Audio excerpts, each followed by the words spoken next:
rise for the national, for the national, I'm at the ball game. No, we're gonna let Donnie sing it. Okay. All right, on the pledge, and then we'll do a prayer. I pledge allegiance to the flag of the United States of America and to the republic for which it stands, one nation, under God, indivisible, with liberty and justice for all. We have some guests here tonight with our father from the Eastern Orthodox Church. Please offer the prayer for us tonight.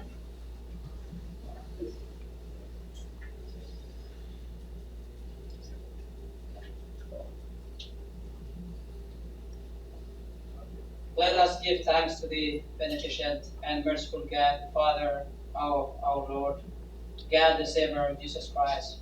For he has covered us, helped us, guarded us, accepted us unto himself, spared us, supported us, and brought us to this hour. Let us also ask him, the Lord our God, to guard us in peace this holy day and all the days of our life. Amen. Amen. Amen. Thank you. Can we see it?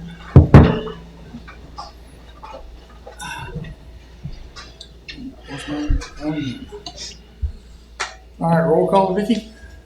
Eric Belfry. Here. Donnie Caton. Here. Tommy Fannin. Here. Brandon Evans. Here. Roy Pitts. Here. Jim Gazette. Here.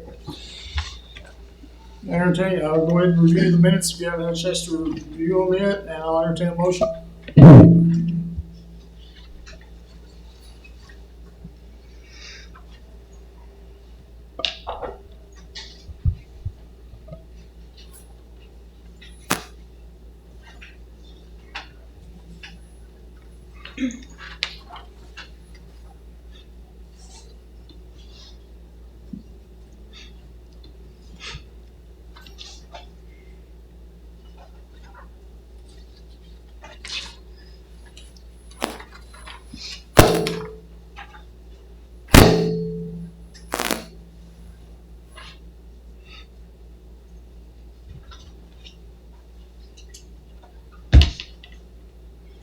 Yours not on, Biggie.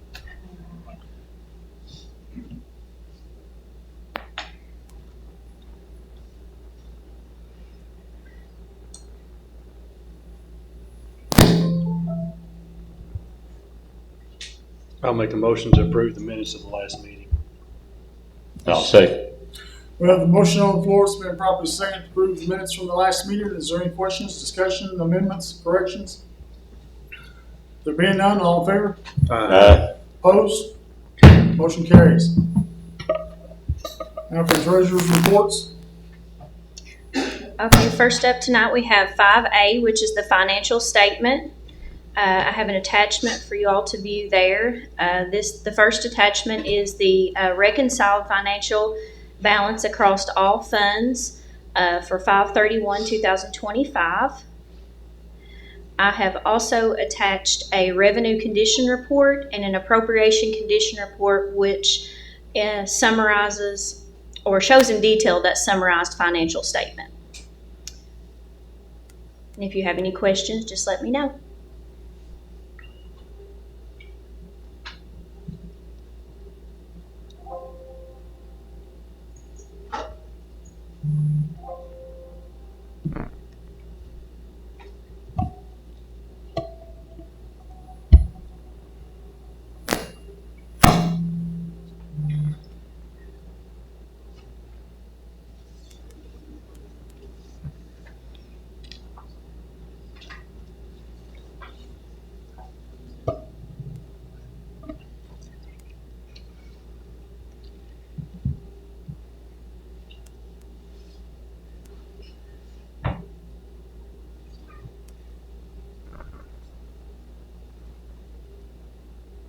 I'll make a motion to approve the financial statement.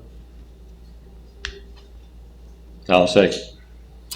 Motion on the floor has been properly seconded to approve the financial statement as presented. Questions, discussion? There being none, all in favor? Opposed? Motion carries. Okay, next is 5B, changes to the budgeted chart of accounts. I have an attachment for y'all to view there as well. We have 3 that we would like to request the court to be added to the budget. The first one is a revenue account for ABC fund interest on that account. That's a new one. Also, the Mountain Telephone Capital Credit Gains, that's also would be a revenue line item, and it would be a new account for the Mountain Telephone capital credit gain checks that we received. Also, we would like to add MCFC prior year's coal severance project closeout. That would be an expense line item. That also would be a new account just to close out prior year coal severance projects to reimburse Morgan County Fiscal Court LGEDF funds. And of course, all these would be pending approval further on down in the meeting, but we would like approval to add those 3 items to the chart of accounts. I'll make a motion to approve the changes to the budget chart of accounts. I'll second it.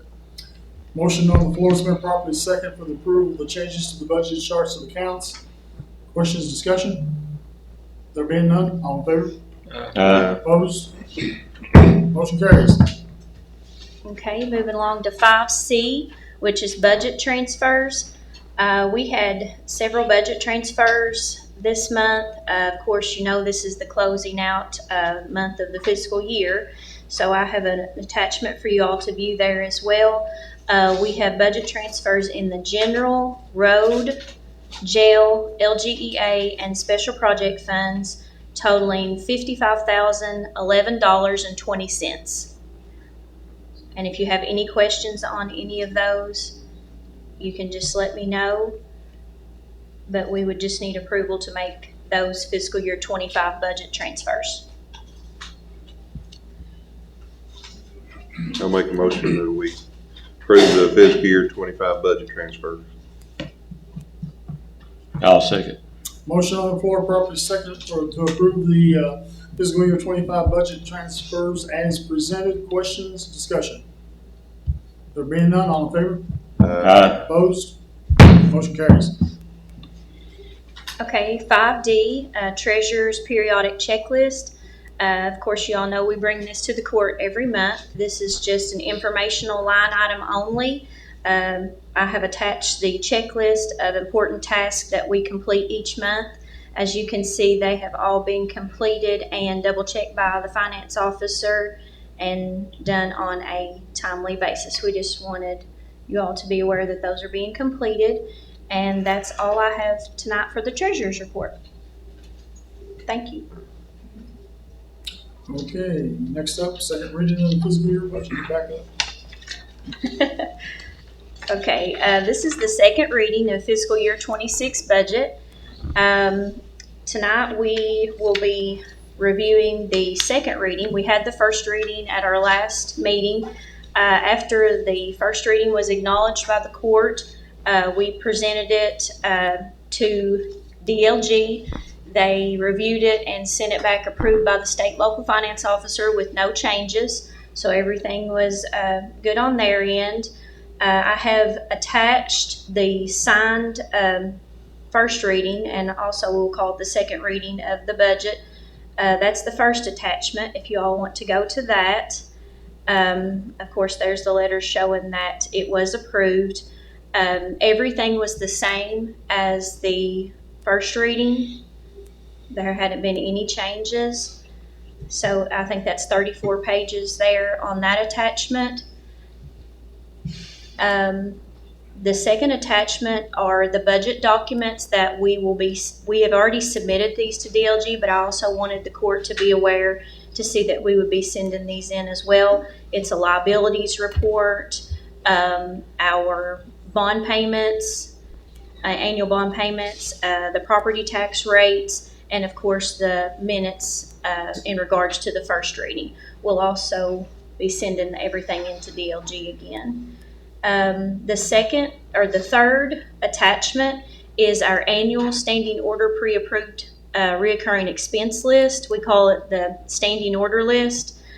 This is line items that the finance officer and I have picked out that are kind of reoccurring monthly expenses, and also would be like our utilities, bond payments, things that we also bring after these have been paid out. We bring them to the court each month to be ratified.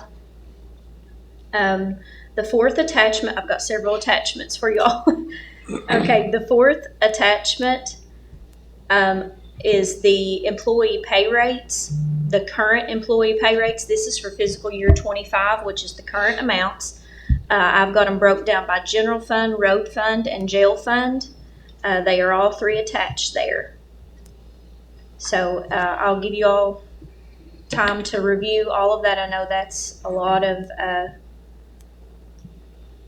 information, but in reference to the budget, if you have any questions or any changes or anything that you want to do on any of those, just let me know if you have any questions. And what we are requesting for the court tonight is to approve the second reading of fiscal year 26 budget as a whole. We also want to acknowledge and approve the fiscal year 25 current employee rates. In this budget, we figured in a 3% current employee pay raise, which would go into effect with the new budget starting July 1, 2025. And also, we would need approval for the standing order list as it is currently listed on the attachment.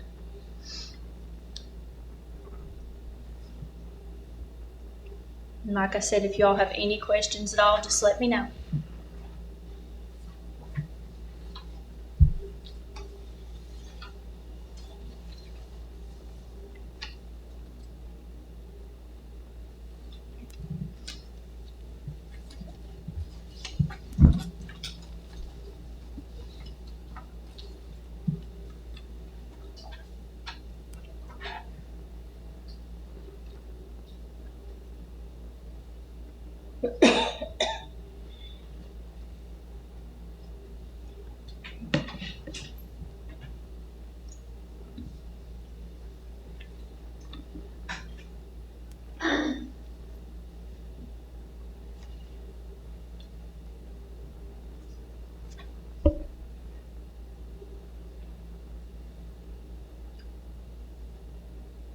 The amounts for the general fund, total budget for the general fund this year is, kind of review that, $4,827,551.46. The road fund would be $2,733,614.54. The jail fund would be $725,285. The local government economic assistance fund would be $2,000. Forest fire protection fund, $5,000. Special projects, $227,157. Clerk dock fee accounts, $18,000. Morgan County Fiscal Court Public Properties Funds, $365,595.96. And that is the total across all of those funds for the second reading of fiscal year 26 budget.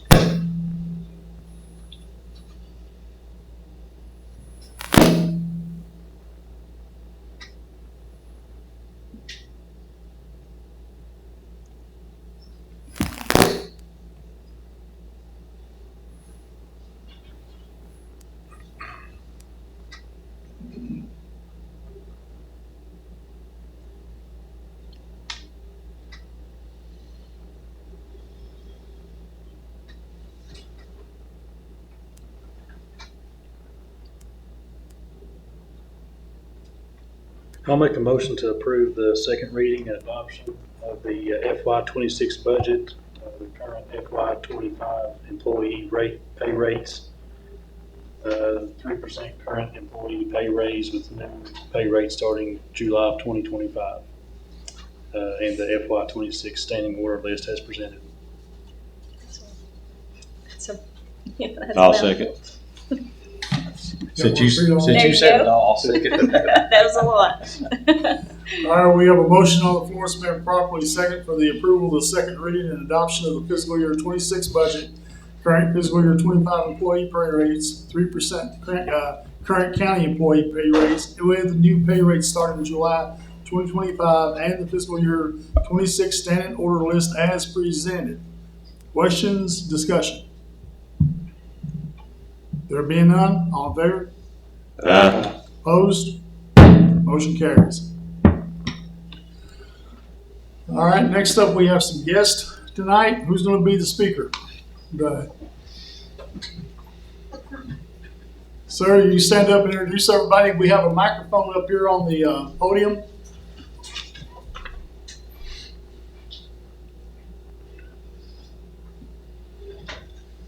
These guys, a couple of them showed up in my office, what, about a month ago? Out of the blue. I was like, Ethan Orthodox, what? Good evening. So let me introduce our team first. We have our church father, priest Cabra, Father Cabra. We have our team lead architect, Pippa Mariam, who is a master's in church architecture. We have our team lead from our real estate team, Moses, and also our member of the youth team in our church, Hannah. Thank you. So we were trying to do a presentation, so we had some things prepared to show you all who we are and introduce ourselves, but so Father Mariam should probably say something really perfect. I don't know, so everybody can see. Yeah, we haven't got our TV yet. Right. Got to have that. Maybe you can put a chair in the middle and right.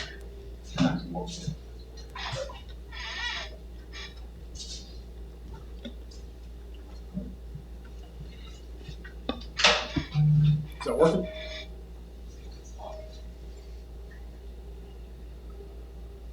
Is there a way to turn it on? It's down at the bottom. You press it. Yeah, there's a little button on the bottom. There is on. There you go. Oh. That, by the way, is secretary of our Pastors Association and pastor of the Methodist Church.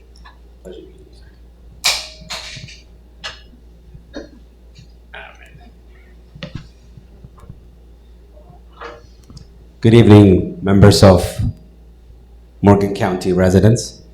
On behalf of the Eritrean Orthodox Diocese of America and Canada, we would like to thank you, all of you, and thank the community leadership for the opportunity to meet you all today. So it's a pleasure meeting you. Judge, thank you for the opportunity afforded to us.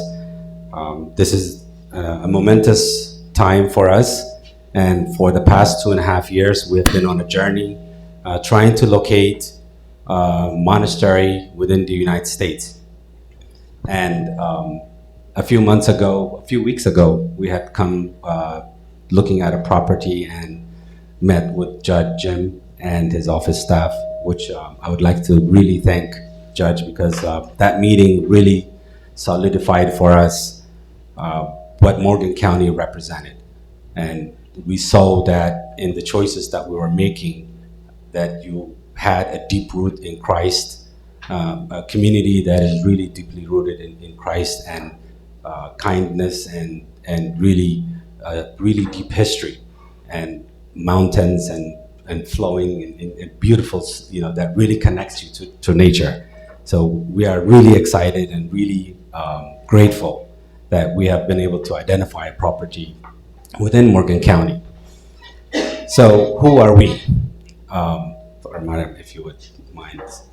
So where does our Christian journey begin? So I'll just briefly talk about who we are as Christians, and what is the intention of the monastery.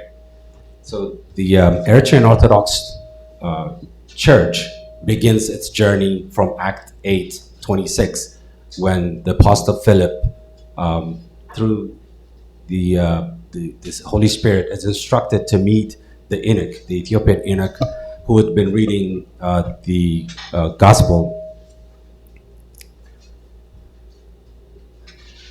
of Isaiah, and not having understood it, Spirit instructed the Apostle Philip to go meet him on the way to Gaza, and upon meeting with the eunuch, who was a high official within the queenship at the time,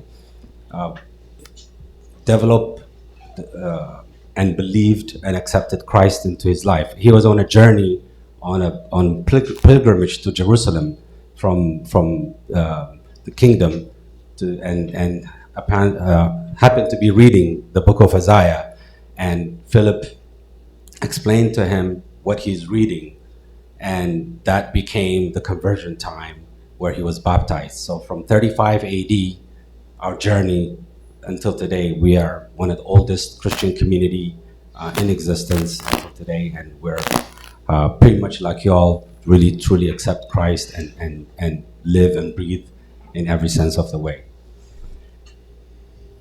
So as you can see in the picture, the Apostle Philip baptizing the eunuch, which is Act 8:26. Why a monastery in Morgan County? So the monastery or monastic life is really a discipleship focused on nothing more than Jesus Christ. And the John the Baptist, as well as Christ, went into the wilderness. John lived in the wilderness, John the Baptist. Christ went in for 40 days into the wilderness. Moses lived in mountains for 40 days. And so, the mountains and the valleys and holy place represented a way of connecting to God, to Christ. And so we have been on this journey for quite a while, looking for a place that would really allow us to connect those dots for us.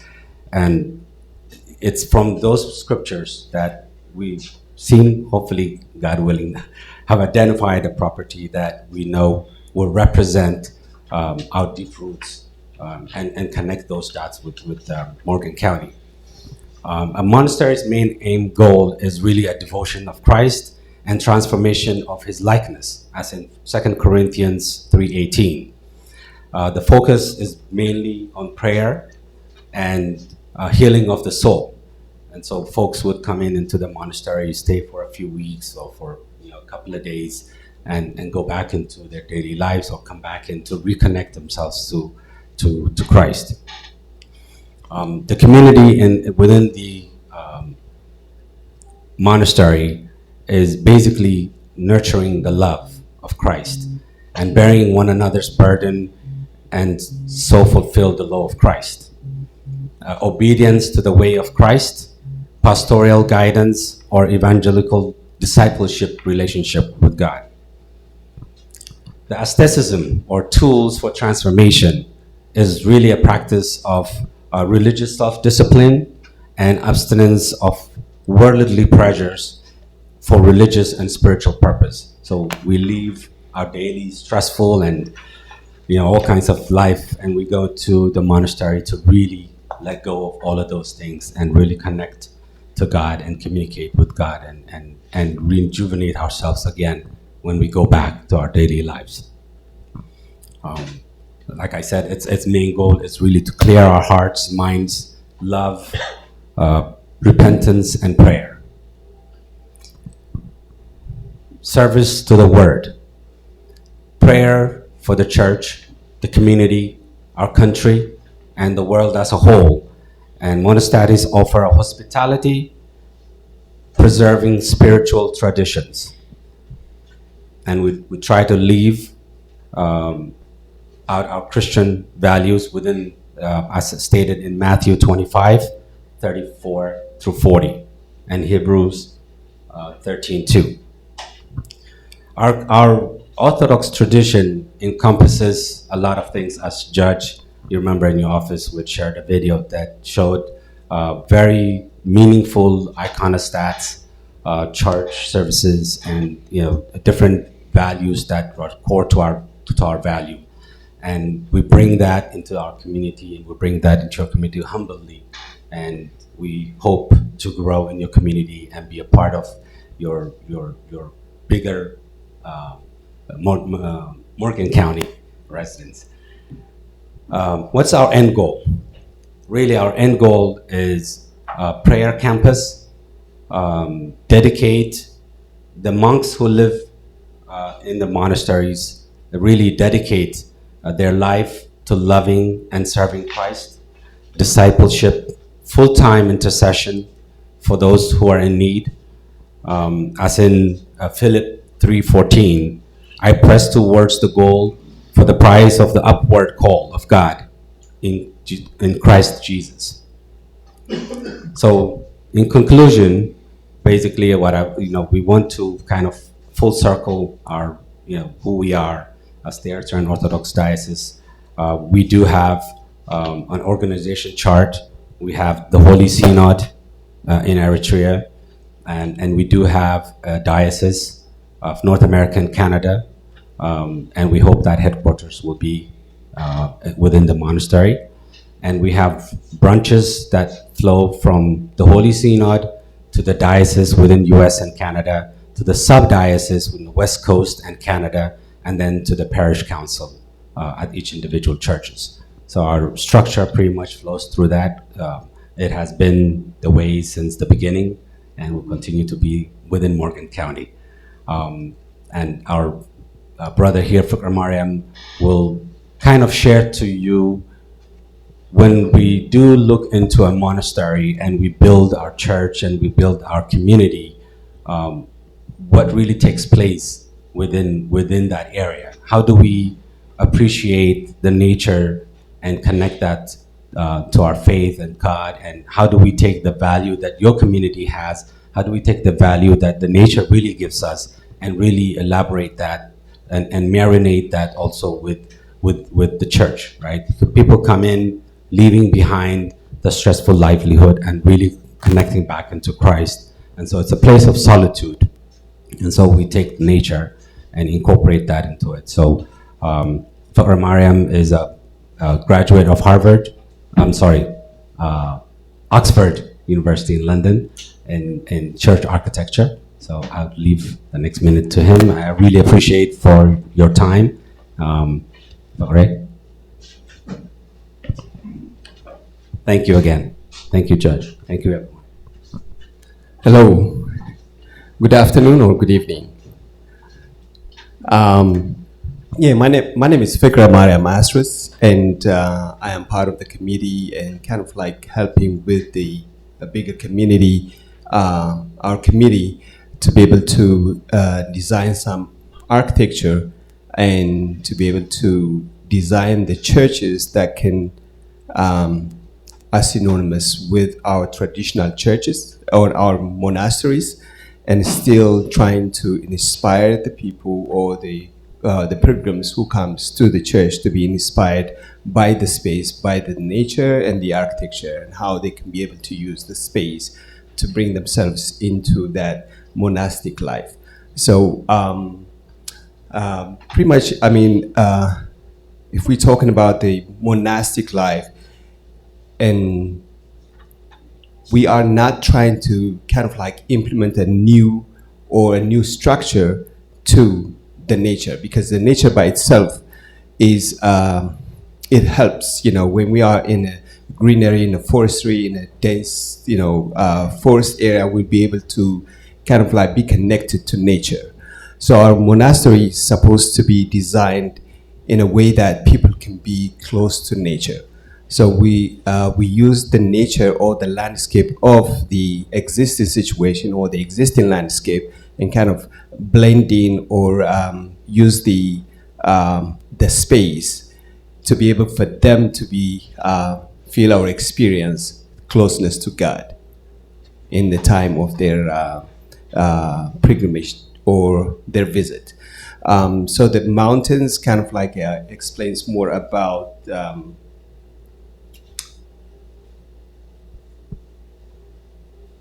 it's just more the being on a higher level to be able to experience, with the light of, the can't remember what was the word, the light in the mountain, that the hill on the light on the hill, and then the valleys kind of explain where the most monastic people they use the caves or the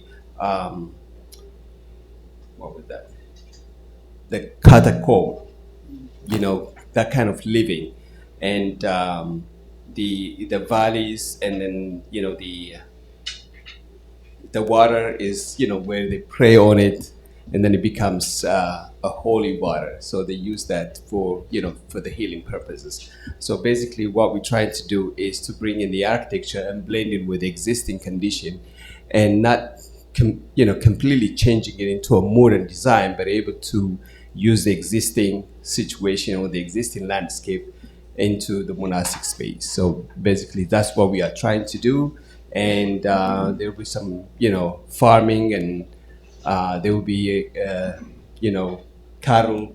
It's more like organic farming, and the monks who are living there, they'll be able to keep them busy with farming and all that kind of stuff. So I end with my presentation on this one. I appreciate. So I will let Hannah explain about our activities with the youth.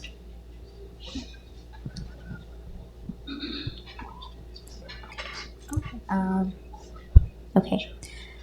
Okay. Honorable Judge Jim Casey, council members, and people of Morgan County, thank you guys for your time. I will make it brief because I know these sessions aren't supposed to be that long. um, So, God willing, I'll just try to add on to what was already said about the monastery, and God willing, the plans for some of the programming for it. So, I think one thing that all of us can either relate to or maybe understand is the slow progression of the loss of traditional Christian values in society nowadays. At the same time, the impact that it has had on youth, young adults, and kids, whether it be screen time or other things of that nature. And so, with that said, within our church specifically, we're hoping to tackle this by programs, whether it be conferences or retreats, or just various activities that are engaging, but also provide some sense of a desire for a spiritual life, right? Because there's a lot of things that go on in the world, and sometimes we're stressed out, or there are other things that we struggle with that at the end of the day, we need Christ. And so hopefully this monastery can be a home base for us. Although, yes, those that would be living there in that location would be those that chose to live a life only with God. They don't get married. But those like us youth will use that opportunity to learn from those that would be already living at that monastery. So God willing, we can,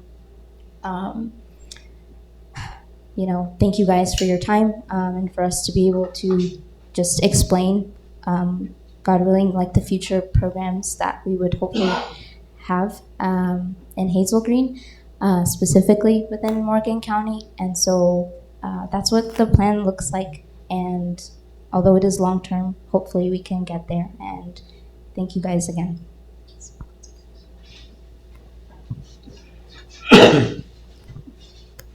Hello, everyone. I wanted to say, we told you something about us, but at the same time, I just want to say that there's so many community activities that you guys probably engage in. And we would like also to support that and be part of that as well.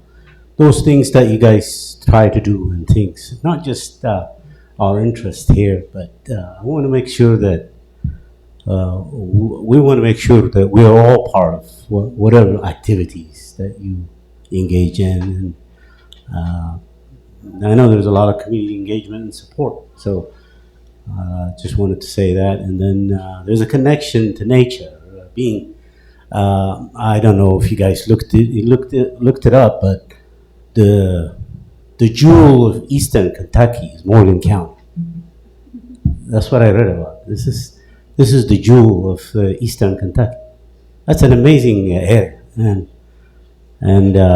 when I found this area, I was so happy that the rolling hills, the trees, the flatlands, it's an amazing place, and we just want to be part of that. I just want to tell you that. Thank you very much.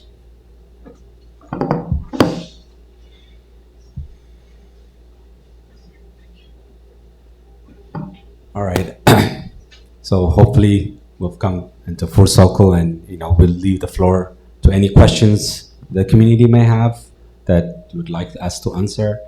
But I also want to come back again and thank Judge Jim and his staff.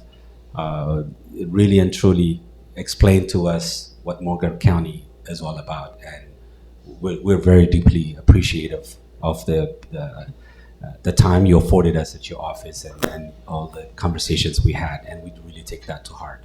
So I want to thank everybody and the whole community, and we hope, God willing, we'll continue to build. I know, Judge, you're involved in a lot of youth services and for the youth, and Hannah is one of those who's really greatly involved with the youth community in our community. So we'll hopefully grow those together.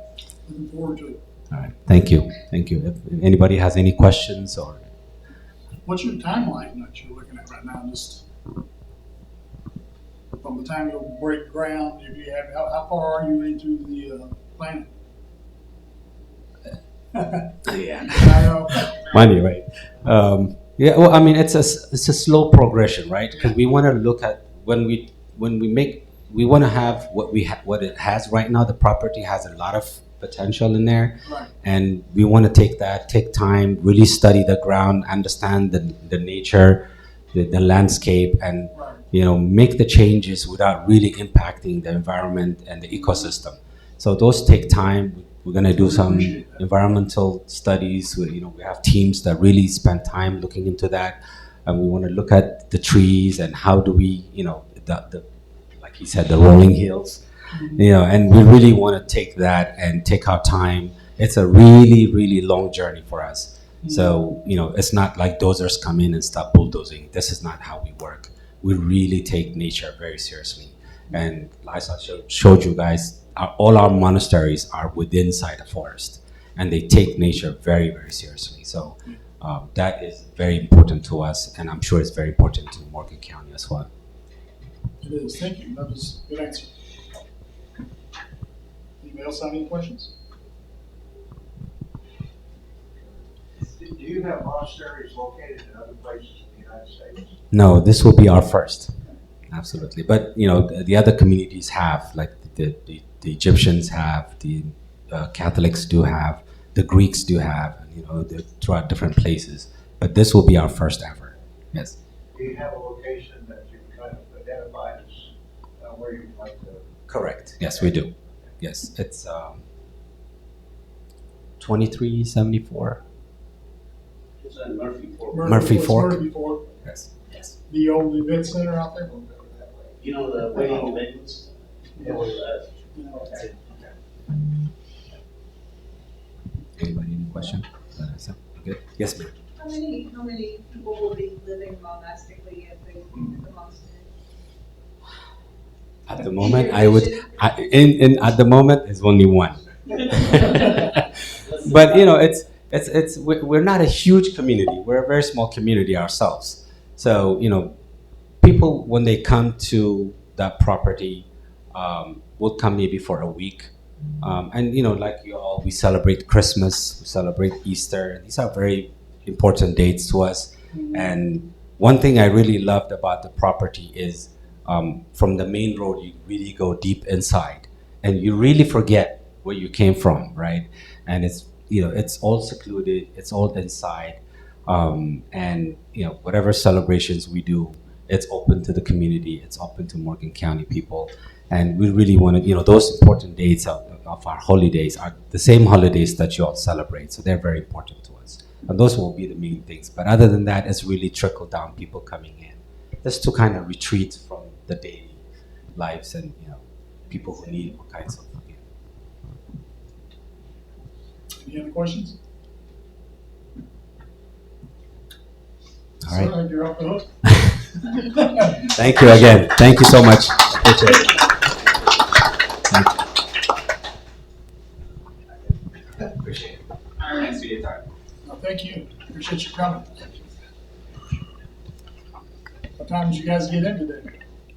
Oh, we came in at 10, they came in at 1:30, but we went to the wrong building. USDA, something, the Oh, GPS took us there, we were like, yeah. there's no cars here. All We're right. knocking on the door, going around the building, That's those federal employees. Okay. Thank you again for that. That was a good presentation. Excellent. We'll move on. Looks like it's up next, judge's report. I'm gonna ask all our questions. Splash Pad, they're gonna put the bid out next week. So there's a little miscommunication there, so they got a little late starting, but they're gonna put the bid out next week for the contractors, so they can start getting on that and break ground on it. Solid waste, I'm gonna start giving you some numbers. Linda's starting to collect those, and it looks like right now, this as of this past Monday, now we can't, some of these may be repeats, because we can't say, but right now we're getting 2,377 people so far this month. Or, people's coming in to use it. Yeah. Now, some of those could be repeats. Some people I know, I got a friend, he comes maybe once a week, brings one bag of trash. And you got other people come in and bring a truckload, so. But that's an interesting number, 2,377. The annual solid waste report went in, Linda completed that, and it passed. And so far, we've had 11 organizations doing trash pickup alongside the roads, and we got more on the pipeline. Maintenance report, the horse park, we got the stainless steel tables in, it's all set up, we got a refrigerator over there, so that's all looking good. Did they ever get the counter situation fixed? They've got everything done except the counter at the window. Yeah. They're looking at. Yeah, they got all the tables in there, stainless steel, the sink is stainless steel, so, and we can just pull that out and wash it off when we have back-to-back floods again. And then, the refrigerator, we got it in there, and right now, from now on, at the end of the year, we'll be taking that refrigerator out and moving it to high ground, so we don't have to keep buying that thing.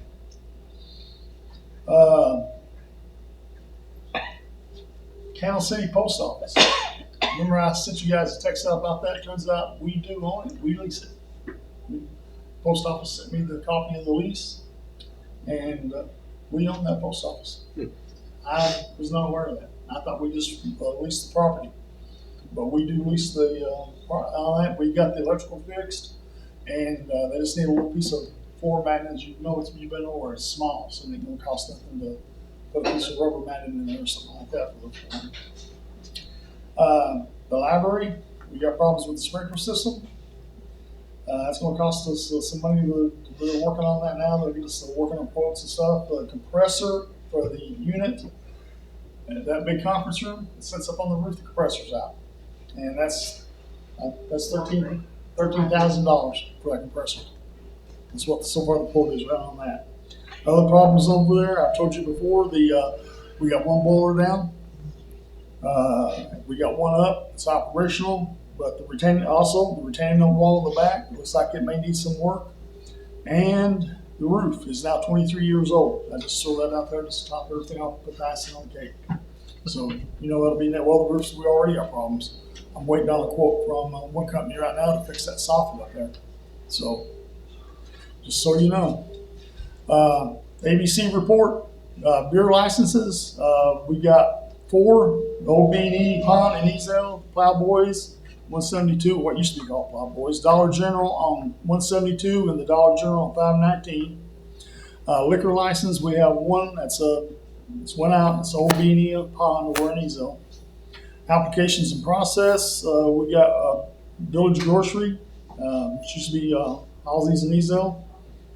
And liquor, also the same place, Village Liquor. We got that in progress. And Plowboys is also currently preparing to apply. So everything's under review in Frankfurt right now. The ones that are pending, they're still in the investigators queue, and that's ABC regulatory fee forms will be distributed concurrently with the upcoming mailing of occupational tax forms. So we're going to, all it's going to do at the same time, the quarterly alcohol taxes and the occupational taxes, we'll do it at the same time. So just get it done at once instead of making do it in one process. All right.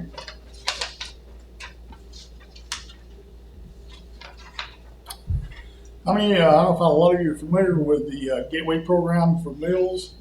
I just want to give you a quick update on that. This so far, this is the June report. They've 767 meals, home delivered 40, mom's meals 1,098, 54 motor meals, and that's 767 is congregate meals. So that's just Morgan County. Yeah, if you look around the region, congregate meals are like 3,452. Home delivered meals are 5,730. Mom's meals 3,065. Motor meals 416. And we got 3 new participants this month. They got 25 new in the region, the Gateway region. So that's a pretty good deal for we're serving these meals to these folks. And also the governor, actually, we was falling short. The governor came through for us and gave us quite a bit of money to keep us going, because else we would have fell short on it. But that's Gateway ad, comes from them. Outstanding projects that we got running through Gateway ad. I'm going to include City of West Liberty in this too, because City of West Liberty, they have an oxidation ditch, not its own construction. They've applied for $3 million. Also, they've applied for a sewer line replacement project. That's $2,329,364. That has been funded. The splash pad, that's funded $500,000. The countywide water line extensions, $3,286,800, and that's been funded. Countywide water replacement phase 4, $3,605. That's not funded yet. The intake pump replacement project, $700,000, not funded yet. We're still discussing the Morgan County 911. I think we're getting ready to have another meeting on that. That's just turned into, me and the sheriff talked about before. You can't hear me? All right. Let me get this up a little bit closer. How about now? All right. All right. Left over with the next up is the Morgan County. What I'm reading is the projects that we got running through Gateway ad right now. Morgan County Alternative Energy Feasible System Feasibility Study, $100,000. That's not been funded.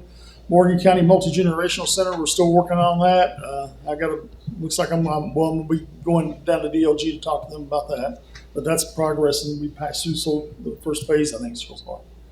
The tourism, as you know, we're doing that. We're going to have the second reading of the tourism thing tonight.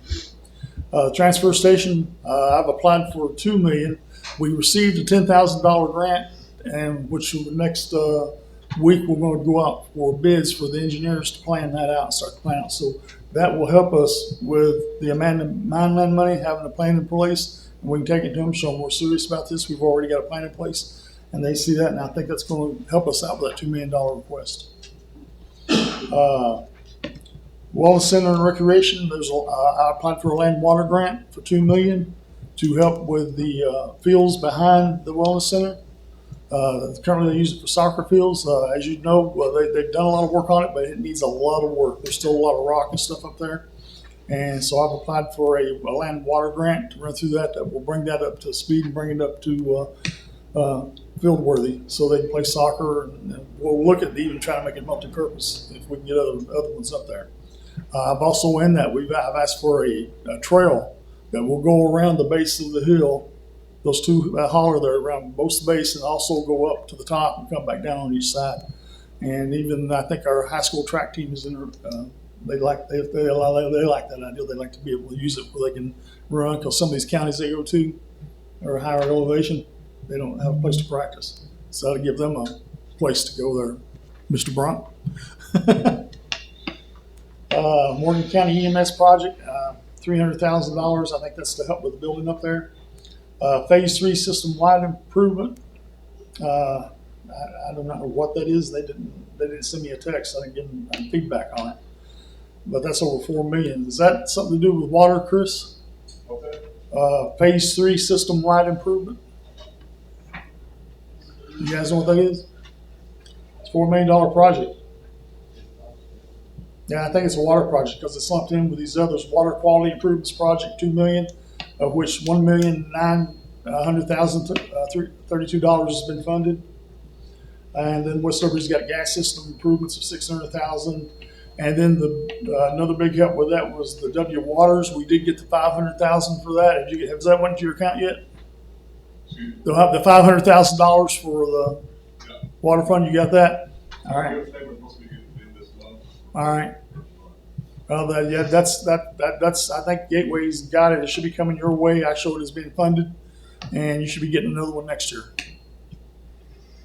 And told you about the transfer station flex grant. We also that was that $10,000 for design. We also got another grant for the senior center, and $10,000 to improve their activities room and for games and stuff for the seniors to play down there. The other thing we got going on is the airport board through Gateway. They got a grant for $500,000 to clean up the trees and got the trees back from the runways and all that up there. So they'll be doing a lot of tree work up there.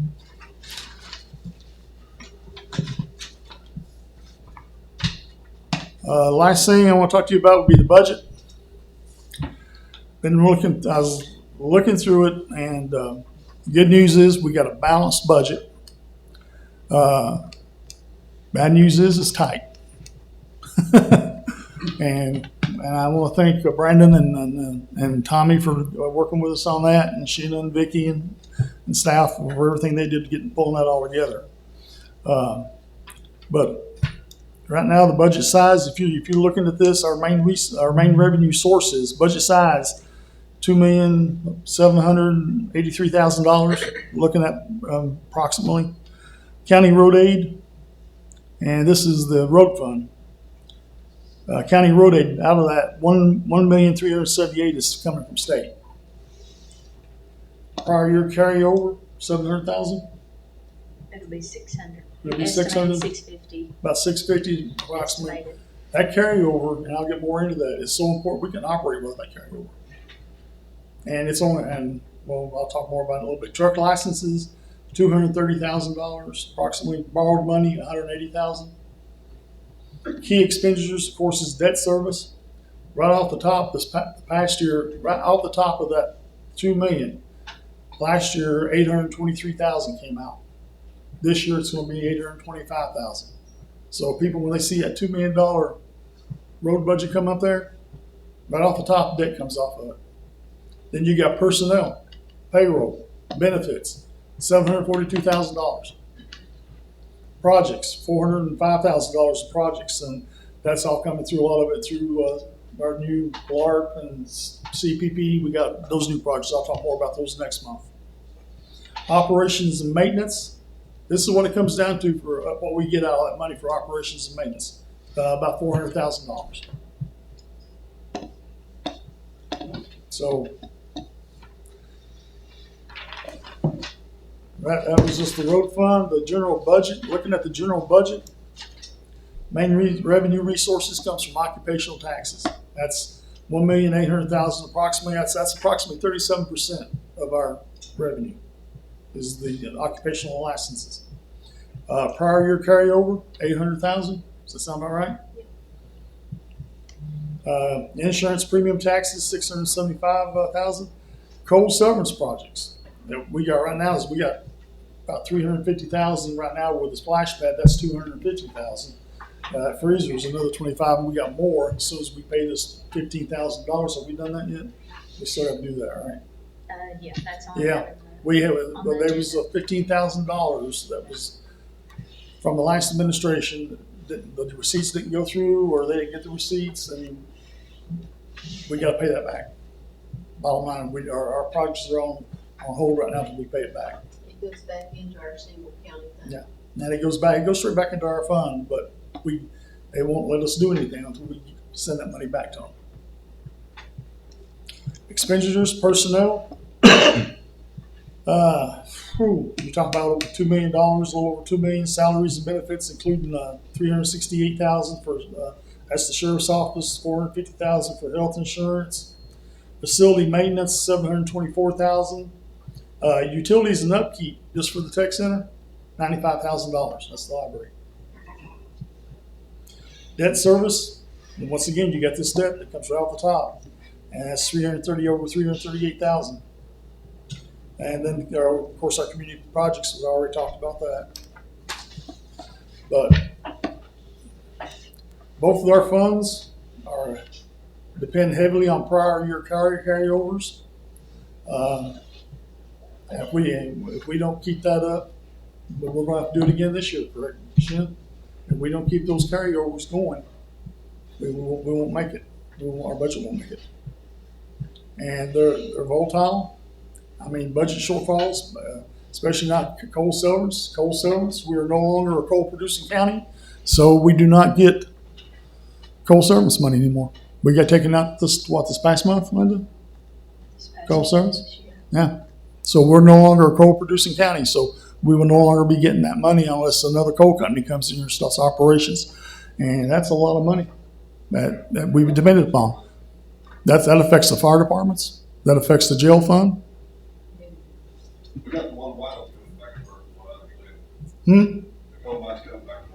Yeah, we got a permit in, but they have to. Last time I talked to them, they have to be able to get the coal price up to about $6 or $7 more before it'll be feasible for them to do it. But the other thing that's affecting us, well, the debt burden, that's 7% out of the general fund right off the top, and over 29% right out of the road fund right off the top. Population dynamics. Right now, we're estimated right around, from the last census, 14,300 people. That's projected by 2025 to reach 14,560. So we're slowly growing, which is better than a lot of counties in eastern Kentucky. Most of them are going further down. Ours, we're slowly growing, but not to what I'd like to see it. So tight budgets, limited reserves. I mean, we've got to start looking at stuff, but whether it's tourism, something's going to have to replace the coal service. So that's the reason we got to get this tourism thing through.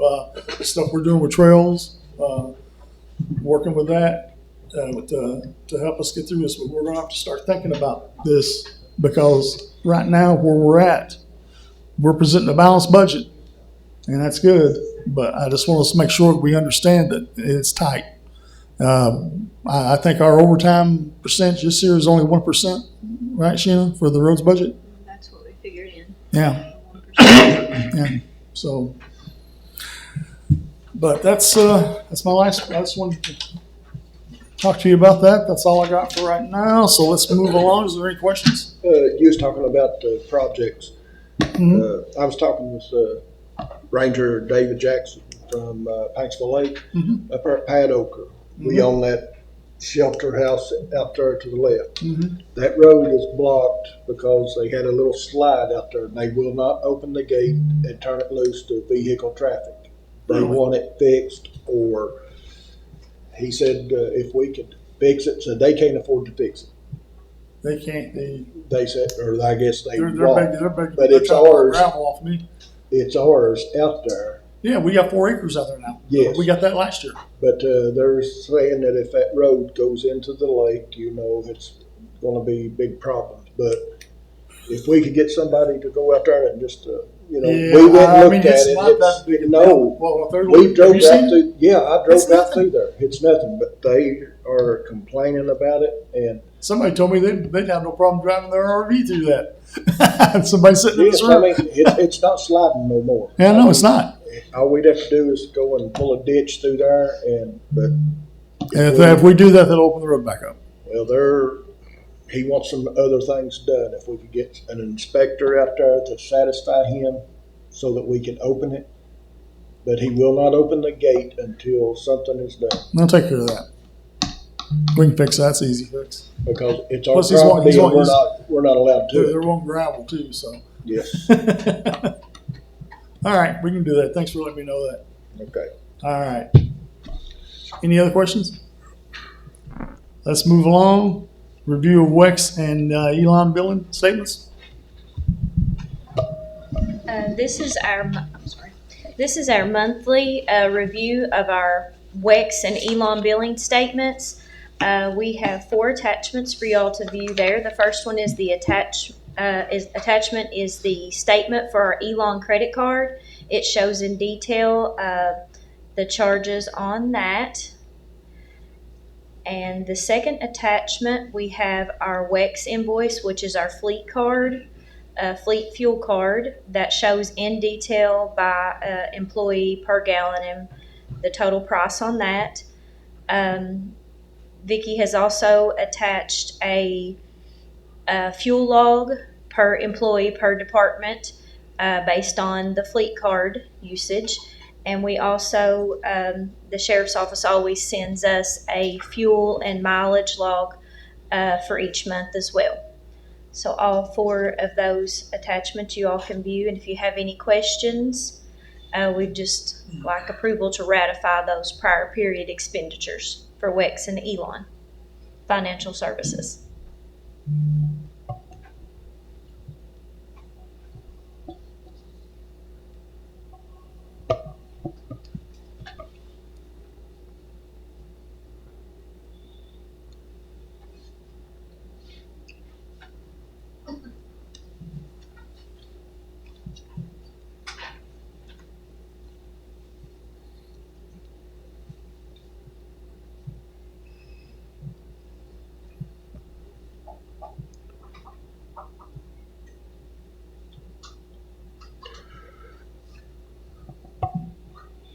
I'll make a motion to ratify prior period expenditures for WEX and Elon Financial Services.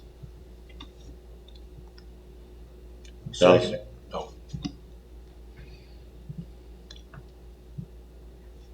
You second it, Donnie? Yeah. Donnie. Oh, you got it? All right.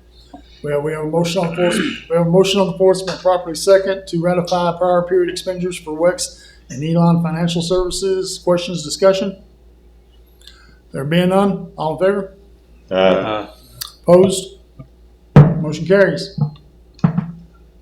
Next up, ratify payment to Kentucky Association of Manufacturers. This is where I attended a conference, a one-day conference with them.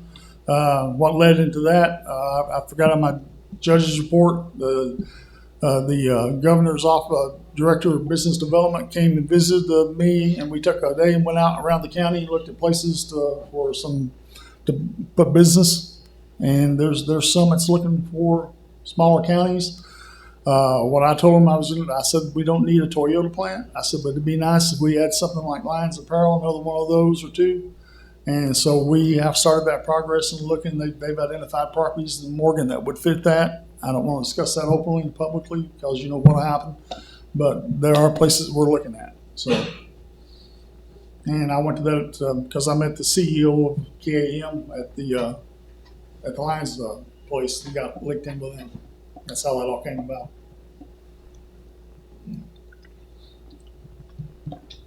That was $100.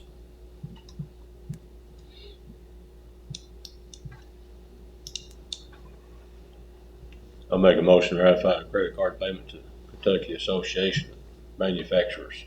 I second it. Motion on the floor has been properly seconded to ratify credit card payment to Kentucky Association of Manufacturers for $100. Questions, discussion? All in favor? Opposed? Motion carries. See, Joe Curd was on the agenda tonight. He's not here. He did send us a form with the cost of the survey he was doing, which is $8,575. Has he already completed the survey? No. Not started yet? He's not started yet. You approved it, but that's what the cost is. Okay. All right. I'll make a motion to approve to pay Joe Kurt to survey cost?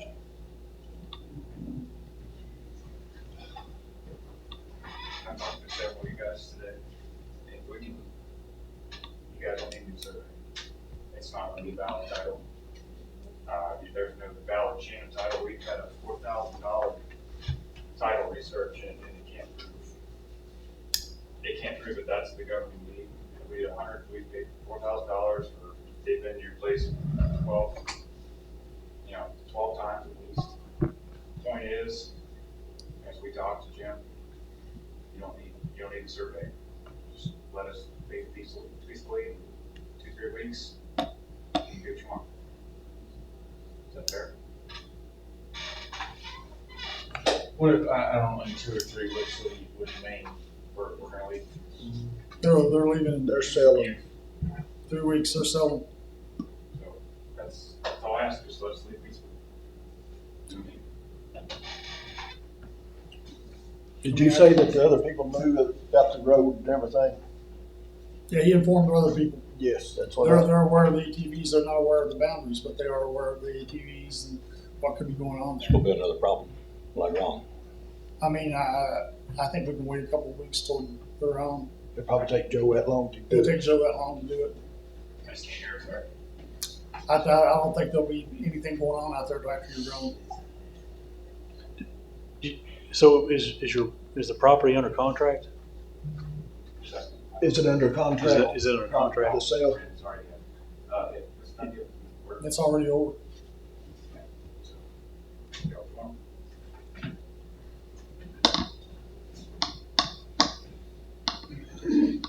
Yeah, but it'll take Joe several weeks to get out there. Yeah, Hold it it takes them forever. Yeah. And you're supposed to send out letters too before. Yeah, he has to Yeah, send a letter everybody out. that joins it has to have it, so. Yeah. So it'll take a while. So We better just hold it over to the next meeting. You wanna meet with the new owners or something, Tommy? I think I'd like to get it done, get it over with, because we've been through too much hell over it, myself. You can always vote to do it, I mean, and just know that it's not gonna get done until, 3 weeks or whatever, I mean, that's. I just, I've talked to several of you guys, we're at the point where if we have any issues, we are more than willing to take it all away, you know what I mean? Like, we will. I don't wanna do that. I don't wanna waste the next 2, 3, 4, 5 years of my life. You're sick of seeing us, I know that, it's fine. But, it is what it is. Just let it do its thing. It doesn't need to be rushed, they ain't no way we're gonna get there in 2 weeks, so. I think that's fair. Yeah. Okay.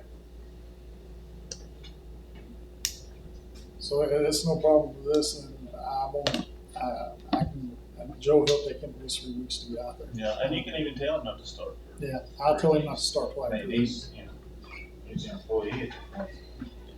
What about the new property owners? Well, I mean, just like them, it doesn't matter if, who moved there, we are on solid footing, okay? I think that every attorney that you all heard talk about this, including very highly paid attorneys, have said that we have a right to do what we've got to do.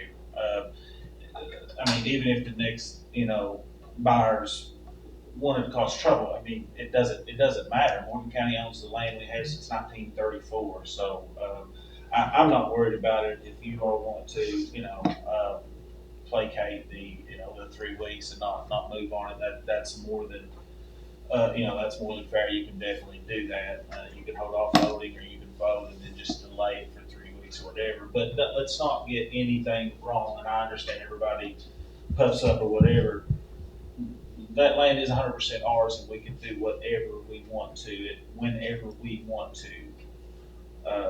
Just in case that there's other roads out there that people are, thinking about doing something on. So while I'm not scared of any legal ramifications, thoroughly researched this, and we are backed by a huge insurance company that also says I'm right.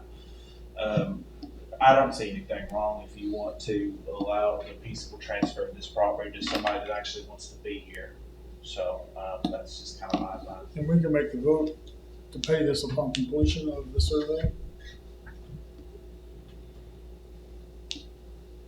Is that,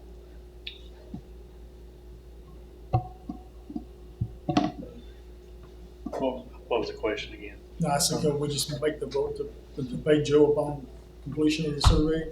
And that, I mean, we've already voted to do it. This is just what it's gonna Well, cost. we usually don't pay any vendors anyway till the work's done. Yeah, till the work's done. So there's really no reason to even, Okay, you know what I mean? They're not- yeah, I don't think, Yeah, okay. I think we just need to I carry want on. these transfers to go. Hey, Judge, we can't hear nothing. We have no idea. We're talking about the road on Leisure Paragon, and there's a survey here. We've already voted to do the survey. I don't see where we really need to discuss it. We've already voted to do that. This is the cost of the survey, which is $8,375. So I don't think we need to. I mean, we don't normally pay that until after the survey's done anyway. So I think it's mute right now. We've already voted to do the survey. Is there a need for any further action?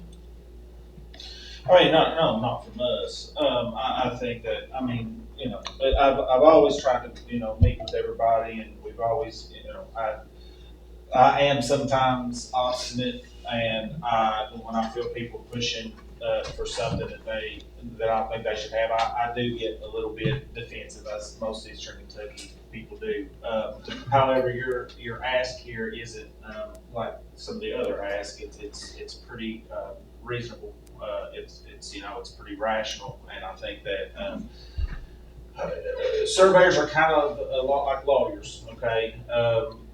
You know, we like to think about a problem for a little bit, do a little bit of research and all that kind of stuff. So I don't think that, and especially if Mr. or Judge Gazay, you know, tells Joe, hey, you know, let's cool off here and give everybody time to kind of transfer this out. I don't think that that's a big problem at all. Surveyors take a very long time. When I give people advice and stuff, and they're like, how long is the survey going to take? And I'm like, well, if you know somebody, it'll take 5 to 6 months. If you don't, it'll take considerably longer. So, I mean, that's just one of those things that takes time, and we understand where you're coming from. I'm sure that title search and everything, the next buyers is they're gonna know about it, the problem, so. Yeah. This is, as I said, even their side, they knew that we were there. It's just, I think there's a difference in opinion of the use of the area. Okay, so I think there's advantages of being somebody there. I think that, you know, there's advantages, but I can also understand the other side of peace and quiet and stuff like that. So while I understand both sides, I always protect Morgan County property. That's kind of like, you know, that's everybody's, and so that's what that's my obligation. But as I said, it's very reasonable for him to ask that. Sometimes in these property, you're trying to, you know, you're trying to get each other a little bit closer, and you know, something like that could shock a potential buyer, and you know, could hurt everybody, I guess.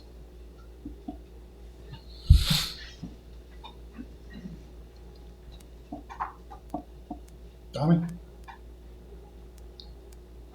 I still stand by the motion to have it surveyed.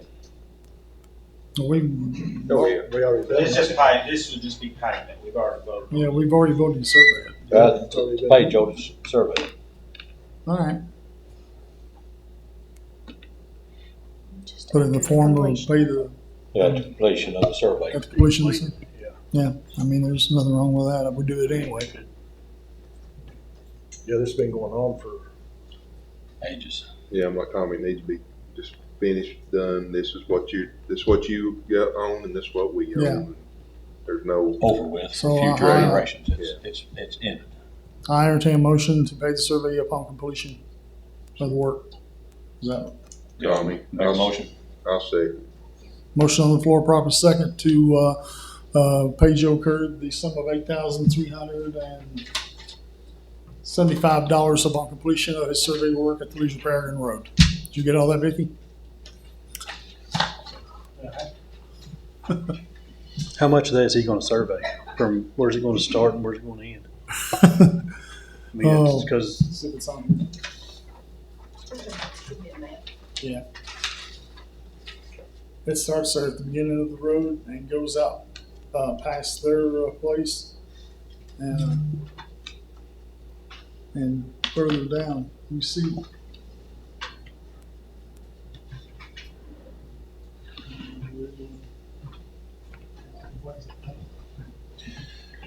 So it needs to go at least down, whatever it is, to where the forestry service officer, It goes you know what I down. mean? It Yeah, I know. needs to connect so that there is no line that we don't know that's next to a private person. Right here. Yeah, just to the end. Just Just make sure it goes to the the end. It goes right to where the forestry service is. I thought that was all we needed. Because it was that, do that whole thing's for miles. I don't want to get into that. I'll say that's cheap, if it's gonna do But, it all. but that's where all private property is. Yeah, just as we can get the lines and the private Because the rest property of it, moves. when we get into the rest of it, it's all, it's, Forest Service is on each side of it, so it's okay. We just need to get that section right there.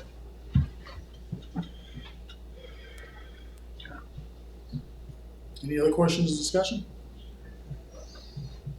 All in favor? Opposed? Motion carries. All right.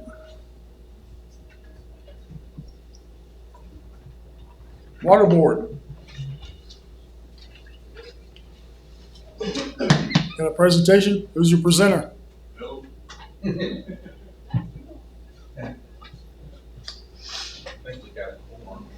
Yeah, I think we got a quorum.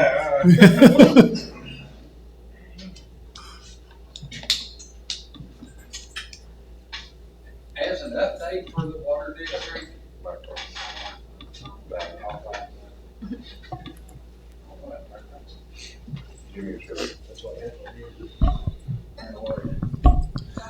as an update for the water district, we are currently doing way better than we was when the board we have now took over and stuff. We are paying our bills on time. We have substantially dropped our debt.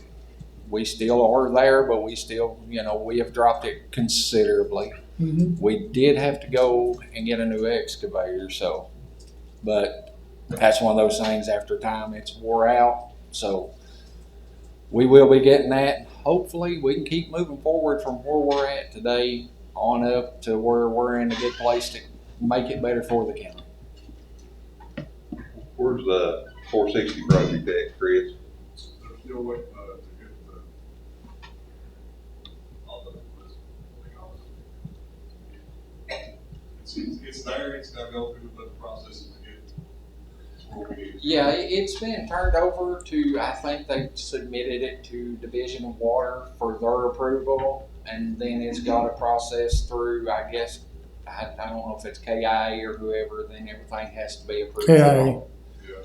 Once all that's approved, then it'll be up for bid and we can move forward with it at that. So it has been submitted to Division of Water though for their approval. So we are moving forward with it.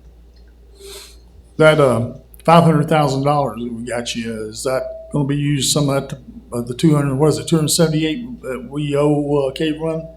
We owe Cave Run, I think it's like 200 and some thousand right now. So yes, that will be one of the first things that is paid off. All of the past vendors that we have owed Mhm. that we didn't know about when we got there will Yeah, be taken understood. care of. All right. So hopefully we can get everything straightened out and keep it rolling forward. Okay. Any questions? Yes, please. Now we're going to find out what's really going on. You two in trouble. That's all right. I always tell the truth. I'm Ellen Motley, and I have the privilege of being on the Morgan County Water District Board. And when this board came on board, we lost a lot of employees, don't you leave. We lost a lot of employees, but John Coffey stepped up, has taken some management roles. I know he doesn't like to be bragged on, but I'm going to do it anyway. Stayed with us, extremely loyal. He's now our field supervisor. And this man right here, who I'm so proud of, this is Jimmy Keaton. He came to us. There was 5 Gateway men that came to us. You're our last one, huh? Yes. He stayed with us. He came to us. He's loyal. He recently got his level 1. Tell me what it is. Class 1 operator. Class 1 operator. Listen, I know more about water than I ever wanted to know. But he has stepped up. He's taken on a management role within maintenance and keeping up with maintenance records, and I'm so very proud of both of these men. All right. And we're doing it with half, maybe. What you had We're down before. from 16 to 9 now total employees. Half employees. And we've turned it around, and Great. I'm really proud of what they've done and what we've done as well. They brag her out. I don't think that. I didn't either. They brag her out. This is they never seen the money that they got to council now. Mhm. They was always worried about if their payroll checks are going out or whatever. Now they're several buying new estimate. Mm-hmm. They paid off a lot of bills. We paid off the old estimator, which my understanding They've been paid have been paid off.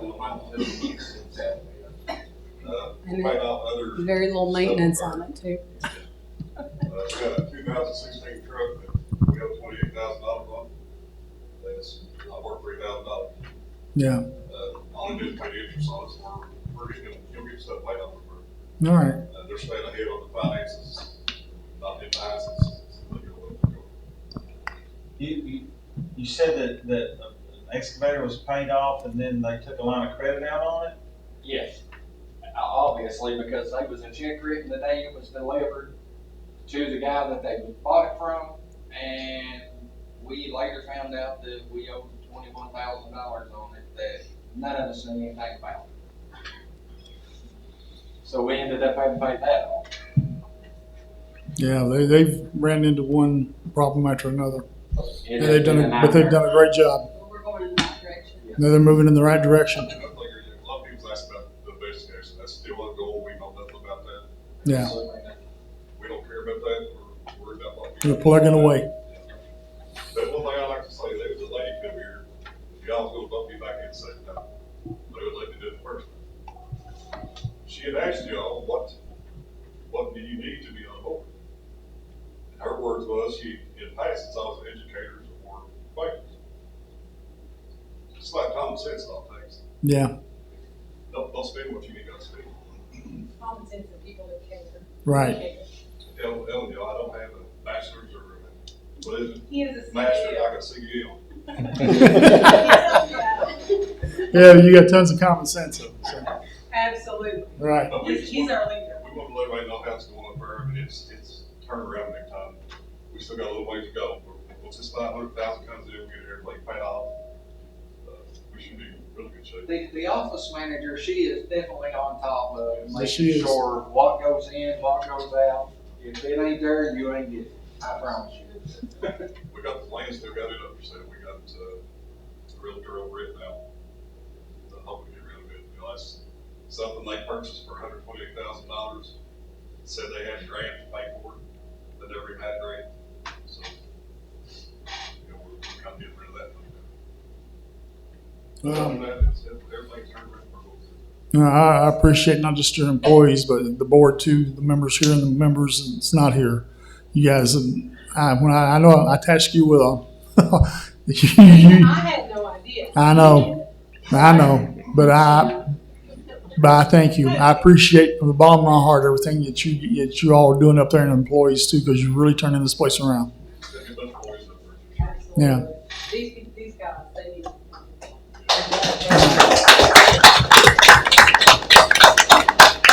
Thank you.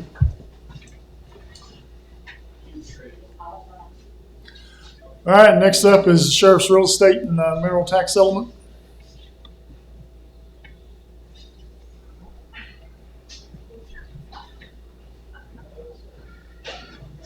You guys in a hurry to get out of here?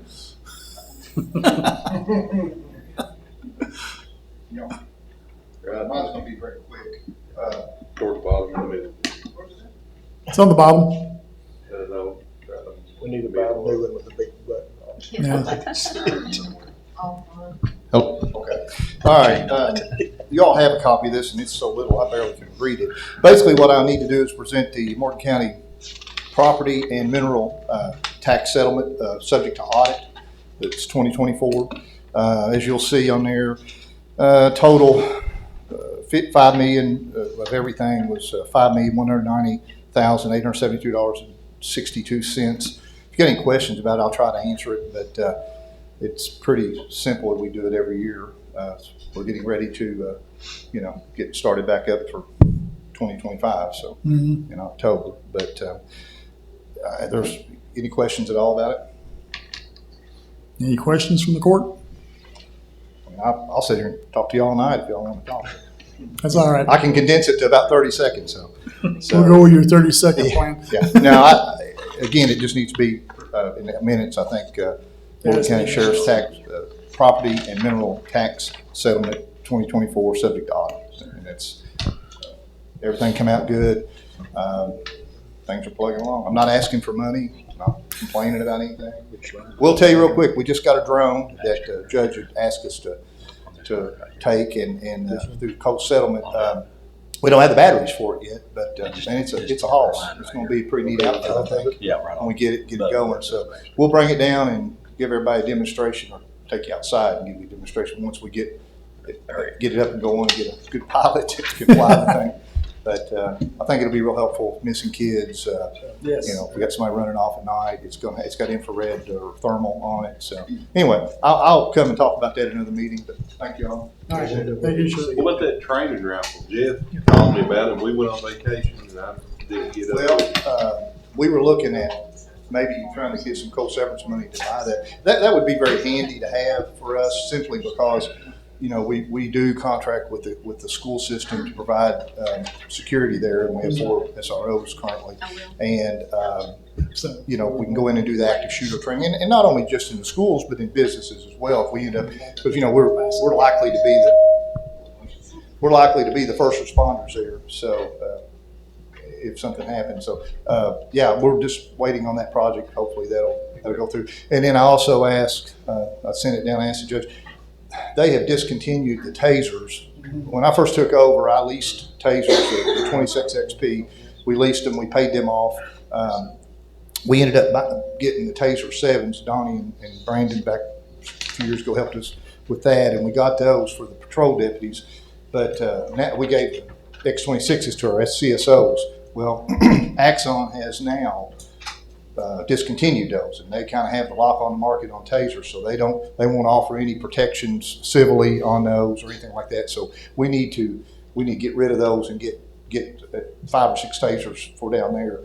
They're expensive. I mean, it's going to be, I think the project, I can't remember, Linda, what I sent down to y'all, but it's $20-some thousand.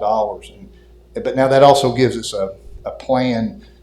It's a 4-year plan to provide cartridges for training and all that, because we recertify every year on it. But that's something we hope to get as soon as we can, because again, we're carrying the 26 or the ones that's been discontinued. 26 is down here, but I appreciate what you guys do. I mean, I know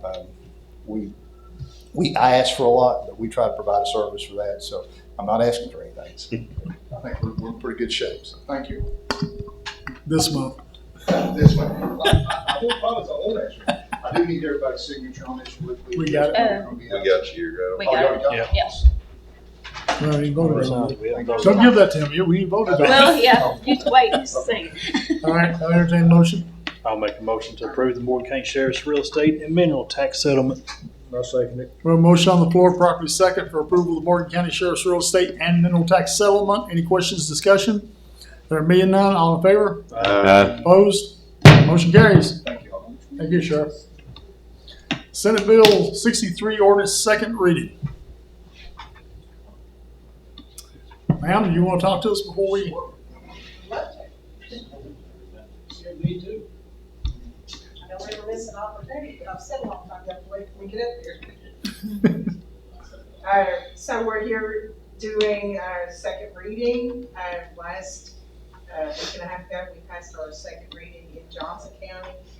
Today I learned there are 77 counties either passed or in the process in between first and second reading. It started, as an initiative for Eastern Kentucky, but once Western Kentucky and the central part of the state got a hold of the idea, they wanted on board too, so it became a Commonwealth thing. Today was blessed to get to go down and speak with the Kentucky Clerks Association, because there had been some rollout implementation issues with CAVIS.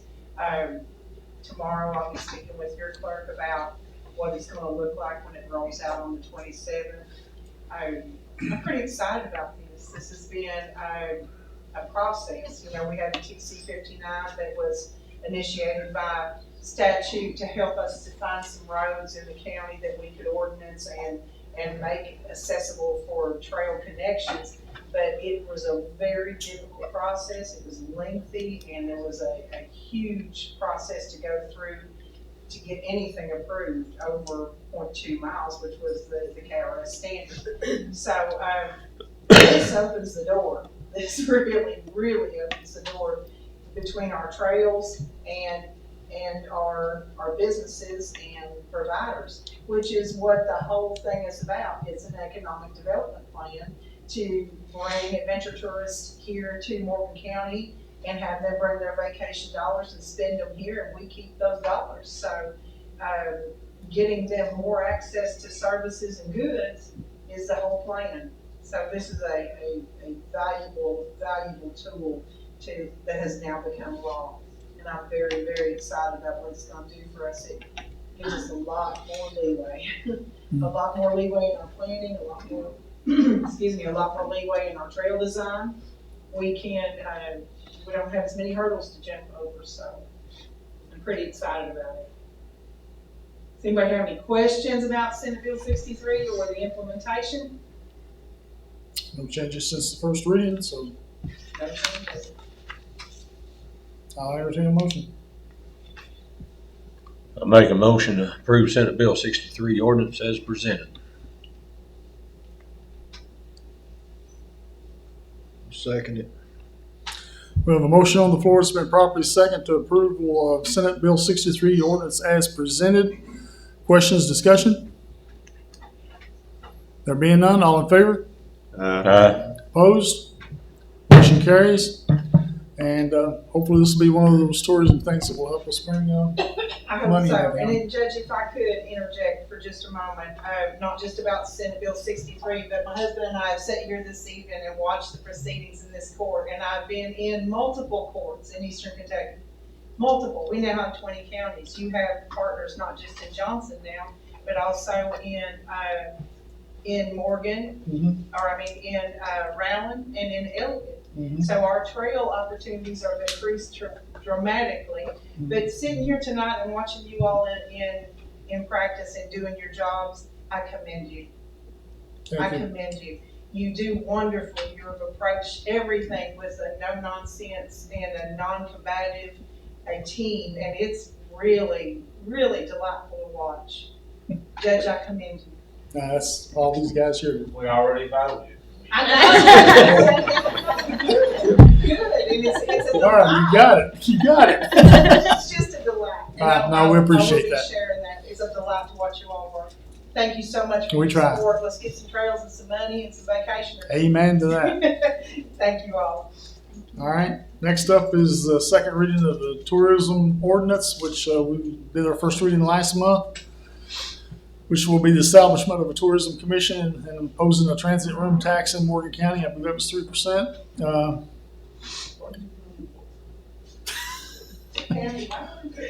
So I entertain a motion on that.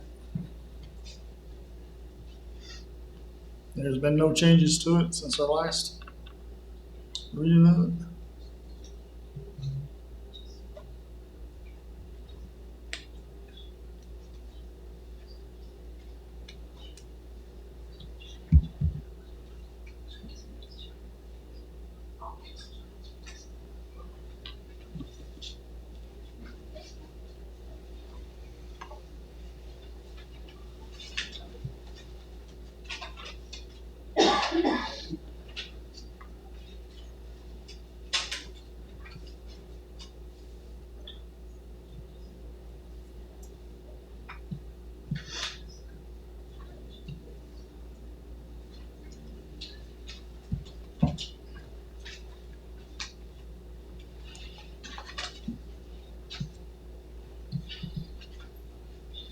While we're waiting, I'd like to thank the guests for the book tonight. I appreciate that.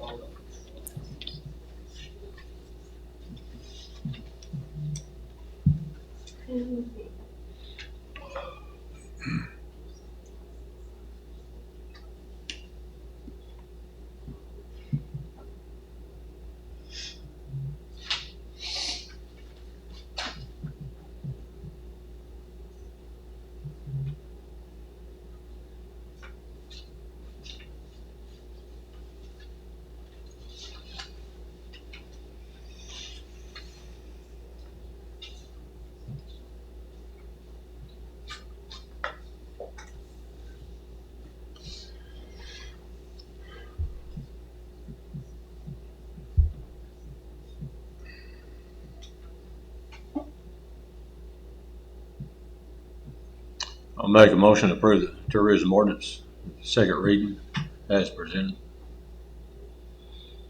Second. Motion on the floor, properly seconded, approval of ordinance is implementing and establishment of a tourism commission imposing a transit room tax in Morgan County. Questions, discussion? There being none, all in favor? Aye. Opposed? Aye. Motion carries. Next up, transfer station resolution. Oh, is this the mini grant? No, that's that mini grant. Yeah, that's the one I was talking about earlier. The county received a ARC mini grant in the amount of $10,000 to be used to design plans for the new transfer station. So we need to, There's an attachment. yeah, there's an attachment on there. It has the resolution. And this is the money we'll use. Yeah, you got it on there. It's the money we'll use to design the new transfer station. I don't have it. It's not on here. I think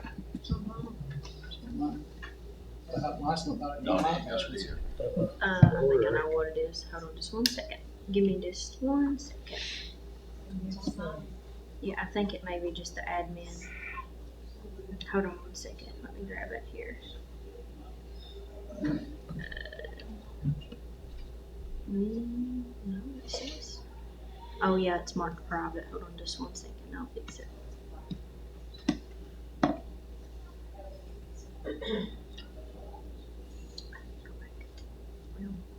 So sensitive. Just 1 second. 2 seconds. Or 10 seconds. Okay.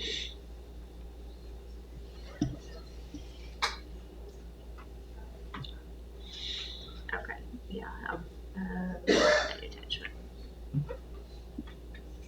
All right, now see if it's on there. You may have to like refresh your page. Go up to the like next line item and then click back down on it. It should be there. No.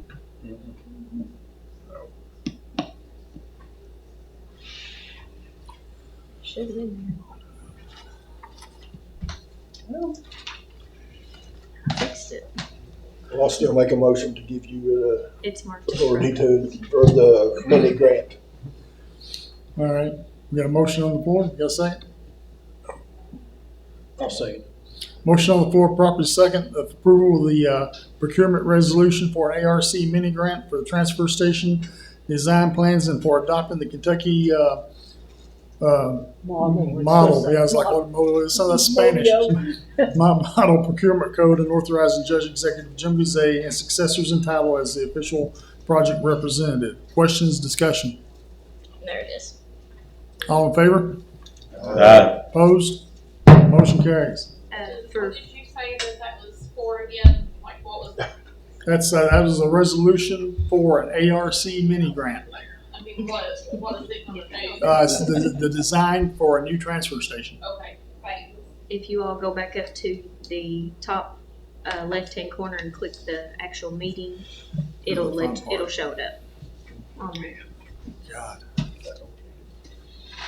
there we go. If you want to review it later or whatever.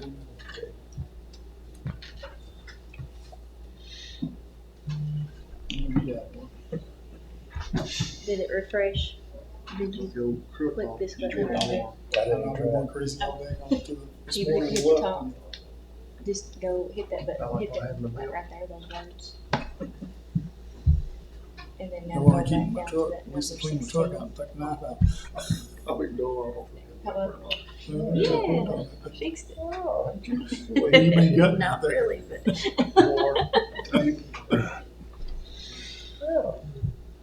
Okay, well, we're gonna go to the bid openings. We got a lot here, so let's get moving. The first one up is, I'm just gonna take them out of the pile and go through them. First one was Morgan County Physical Court Seal Bids Pipe Bid. I don't know who it's from yet. That's from Viper. Oh, that's Viper. Viper's still here?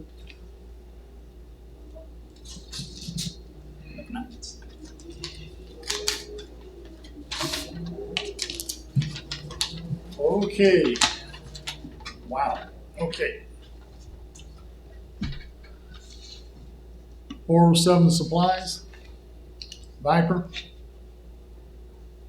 And they're giving us a bid on, I'll go down by size. They're all dual wall, they're all TUF tough core. 4x20, $19.44. 6x20, $39. 8x20, $65.32. 10x20, $97.92. 12x20, $123.94. 15x20, $168.48. 18x20, $244.14. 24x20, $379.08. 30x20, $574.34. 36x20, $698.22. 48x20, $1,250.58. 60x20, $2,298.00. That is 407. Hitting a Riker.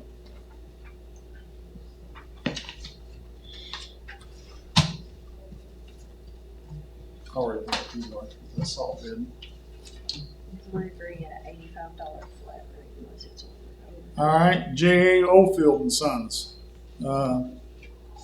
Metal galvanized and plastic culverts.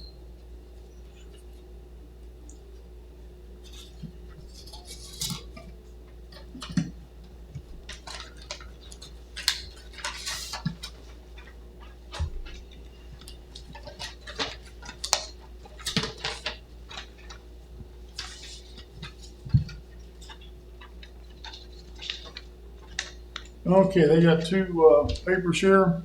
One is, You said it was for pipe? yeah, this is pipe, galvanized and plastic. I'll start with the plastic. They're all dual wall, so I'll go by size. 12 foot, This is J.A. J.A. Oldfield. $120.27. I'm sorry, can you start over? Oh, yeah, all right. What was 12 foot. 100, well, I think it'd be inches, 12 inches. 12-inch pipe, $120.27. 15-inch, $152.57. 18-inch, $227.62. 24-inch, $369.48. 30-inch, $570.92. 36-inch, $671.27. 48-inch, $1,163. And 60-inch, $2,280. That is plastic. In 20-foot sections, all of them are 20-foot sections. The galvanized 12-inch, $398.95 for a 20-foot. And then he's got over here with band coupler, that's additional $19.95. 15-inch, $496.63. With coupler, $24.83. And that's You additional. said additional 19 what? $19.95. 18-inch is $594.11 for a 20-foot section. And then for the band coupler, $29.71. 24-inch, $721.44.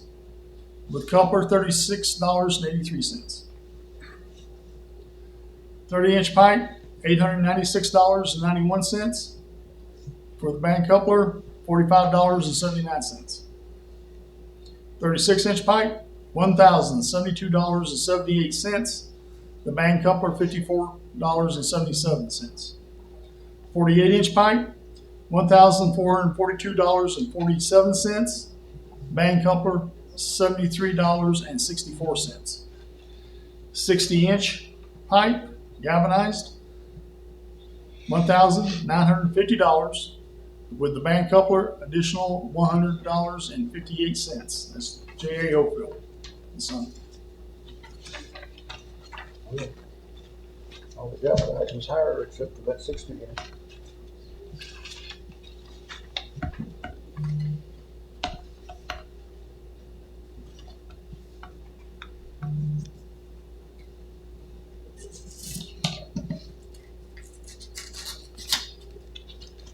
Let's see this one. Kentucky Contractor Supply.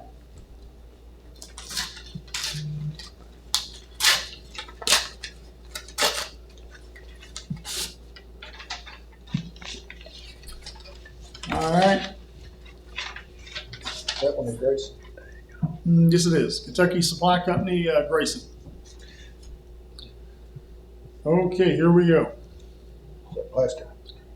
They got it galvanized and plastic. We don't buy any galvanized anymore, do we? No, they just rust out in no time. Yeah. My driveway pretty lit.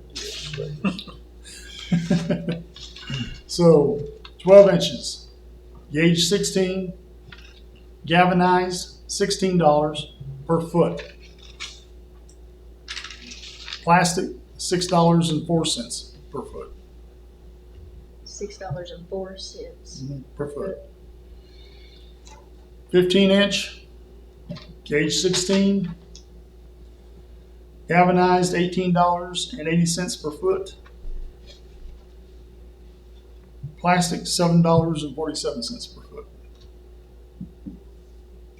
$7.47. 18 inch, gauge 16, galvanized $22 per foot. Plastic $10.75 per foot. 24 inch, gauge 16, galvanized $30.70 per foot. Plastic $17.50 per foot. 30 inch, 16 gauge. They're all 16 gauge, by the way. Galvanized $38 per foot. Plastic $27 per foot. 36 inch, $45 per foot galvanized, $34.42 plastic. 42 inch, galvanized $53 per foot, plastic $46.04 per foot. 48 inch, galvanized $61 per foot, plastic $58 per foot. 60 inch, galvanized $85 per foot, plastic $95 per foot. And this was who? This is Kentucky Supply out of Grayson.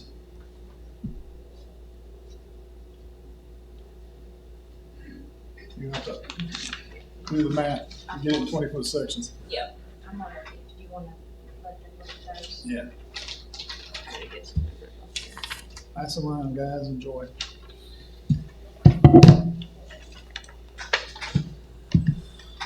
All right. Well, what we got going? Any more pipes? Metal cords.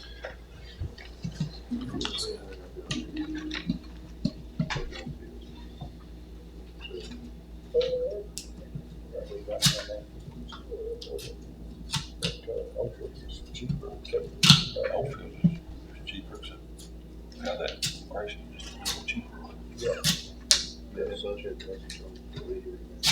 That's what I was wondering.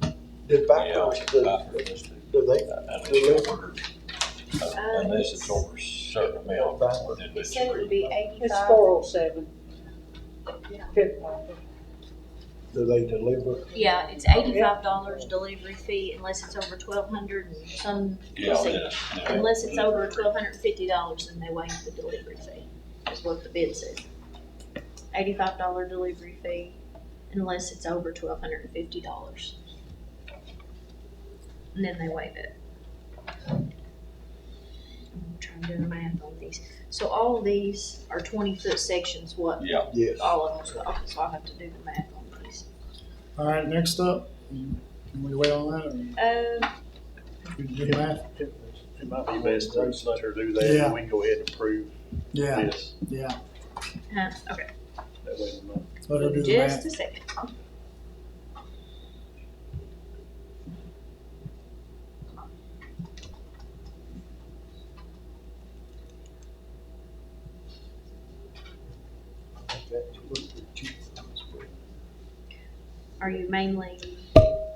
Are you gonna do two separate ones, like one for plastic and one for galvanized, or what do you all? So the word out, yeah. I wouldn't go any word out now. So just mainly the Yeah, plastic, okay. Yeah. That's, You need this, Sheena?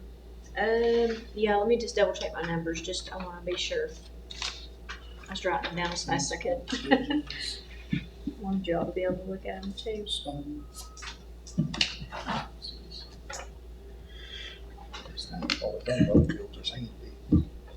If they keep them in stock, you know. Yeah. That's the. But they were gonna choose it on. On the back, yeah, on the back, so they usually it's the. Keep it on stock. Take it. Be a package. I don't know why he didn't turn it. Yeah, under bags and all. I go along with,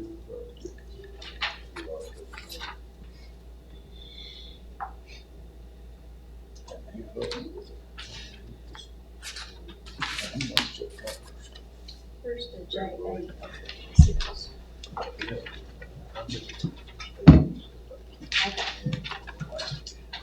Is this the plastic? Okay, and then we have the next one, and then where's the 407? So you come back.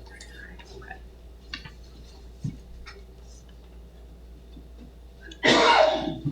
I've got, the Kentucky Supply figured out. This one's the 407. Okay, I would That's say. the total price.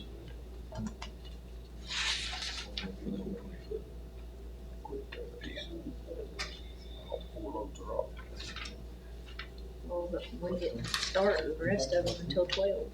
123.94. That's the highest one. Because this one, Kentucky Supply, here's their numbers. There's Kentucky Supply, theirs is 120.80 for a 12-foot section. 123, and J.A. Oldfield is 120.27. So Oldfield's is cheaper on the 12-foot, or 12 inch, per 20 foot. 15, 407 come in at 168.48. Kentucky Supply is 149, and Oldfield is 152. Let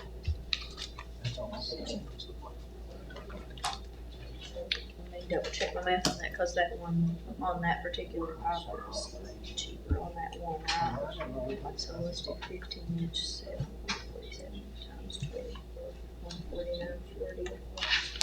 Yep, that's right. So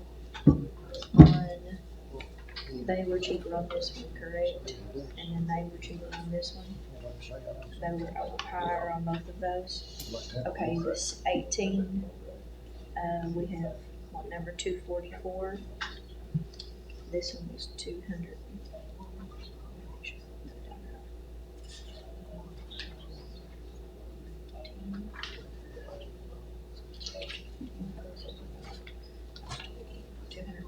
Yes.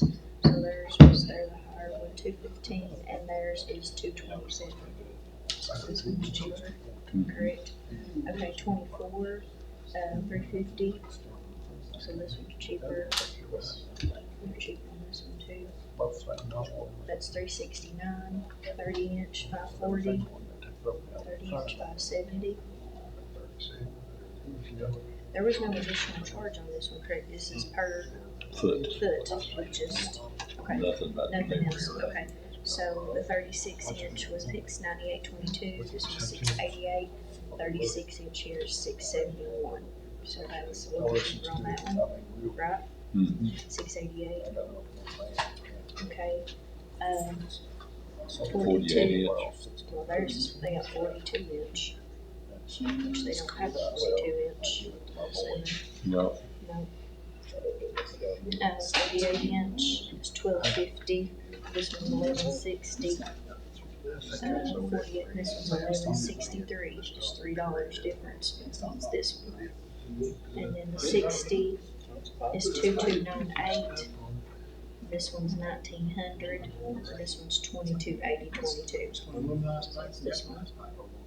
Right? Yep. So you built 1, 2, 3, 4, 5, 6.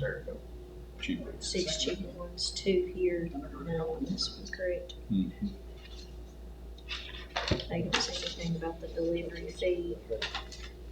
Do they? See nothing about that on there. Which they were the highest one. Yeah. Correct. Okay, so we'll say that the cheaper one is 12-inch, the 36-inch. And then this one is the 15, 18, 24, 30, 48, and 60. Just I'm assuming. Really good if we get them all. Or can we Yeah. break it down? I don't know how it works. Can't do that, can you? We were the cheapest on most of them. Well, it's kind of up to the court, whatever y'all want to do. Okay, so, That looks like we're calling it aluminized pipe. Same as, what's the difference in galvanized? Aluminized. Aluminized. Aluminum ain't supposed to rust, is it? Yeah.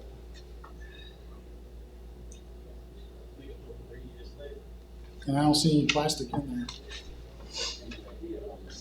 75-year rating.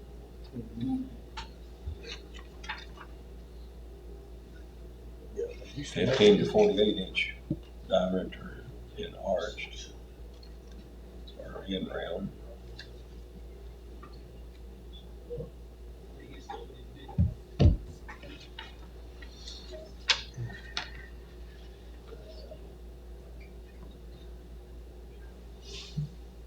It's the transportation cabinet specs. The Kentucky State.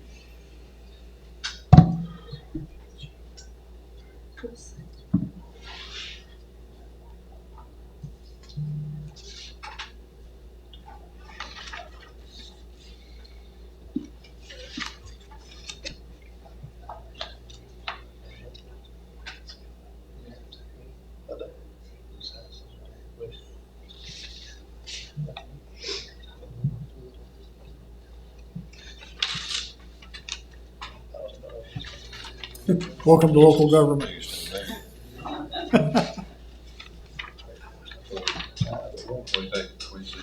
okay, first of all, we went by, the 12-inch, Kentucky's, or the 12-inch J.A. Ofield come in just a little bit.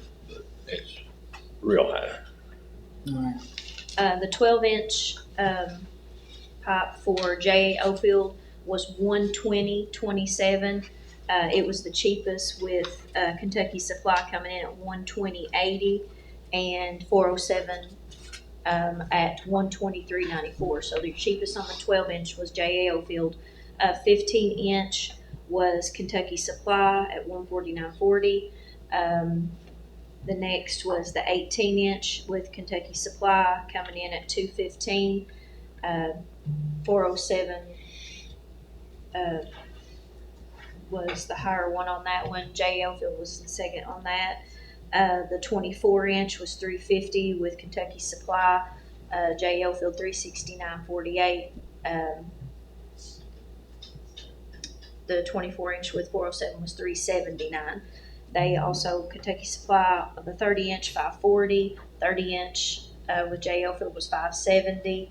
Next with 407 at $574. The 36-inch pipe, J.A. Ofield was the cheaper one on that for $671.27.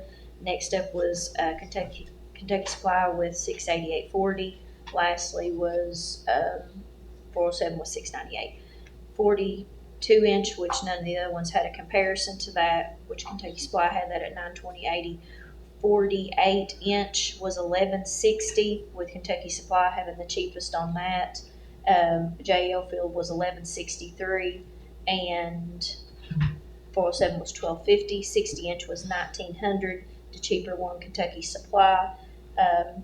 JO Field was $2280, and then the third was 407 at $2298. They didn't have any of the cheaper prices for that particular pipe. JO Field would come in on the 12-inch and 36-inch with the cheaper price. Kentucky Supply for the 15, 18, 24, 30, 48, and 60 had the cheaper prices.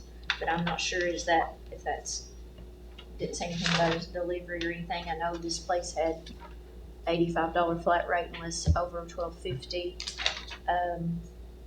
I didn't see anything about delivery on the other, but those are your numbers. It's just handy here at Oldfields. I mean, if they've got it in stock, I mean, you know, you got like, what, $3 there? We can't drive to. Rather travel over and get it. Yeah, It was time you pay a within- man to go down there. I make a motion, we accept JAO Fields. It was only, let's see, each one was just a few cents. It's not even just a few. The 60-inch was the biggest though, wasn't it? Yeah. $200 some dollars difference with three something. It was, yeah, it was a little bit difference. That was the biggest one, $2280. That's the 1900. Yeah, it was $380. That was the biggest one. The other ones was like $1,160 for the 48-inch. It was $1,163. That was $3 difference. The 36-inch, they were actually cheaper on that one. The 36-inch pipe. The 30-inch pipe, there was $30 difference. The 24-inch, there is $19.48 difference. The 18-inch, there is about $15 difference, give or take. Oh, well, a little $12 difference. I'm sorry, $12.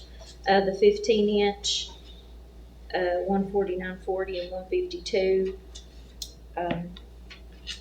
About $13 difference, and then they were cheaper on the 12-inch. So your biggest one was your 60-inch pipe for that. Those were the price differences in the for Kentucky Supply and JAL Field. 407 are you all wanted? That was they were higher, highest ones, but the two numbers, JL Field was that on 12-inch and 36-inch, and then the price difference for the other was what I said there on those. I agree with Donnie. I mean, time you send somebody after it, I mean, we're right here, right at it. And, you know, we don't, They're in the county. how many 60-inch pipe? Hardly ever. And we can talk to them. And they're cheaper. I mean, 12-inch pipe is what we use mostly. They're Yeah, cheaper on from that. 12 to 30. 12 to 24, 36, something like that. That's the most you Or heard. in the county. Yeah, Well, I think we're running ahead. I do. on the 12-inch pipe they were cheaper, and on the 36-inch pipe they were cheaper too. Yeah. As well. I'll second. And do you want, this is the cost of this is aluminized thing out. We can't afford to go into that. Oh, no, some of it was like. Some of that was $100 some a foot. Yeah, no, Oh. our budget ain't gonna afford this. So, Okay, so that's yours. Pick it up. All right, Linda. we have a motion in a second. He seconded. We have a motion on the floor, it's been properly seconded. Who seconded? I did. Brandon. And to go with JAO Field for the plastic pipe. At their bid prices presented. Questions or discussion? All in favor? Aye. Opposed? Motion carries. Okay, what else we got here? All right, Linda.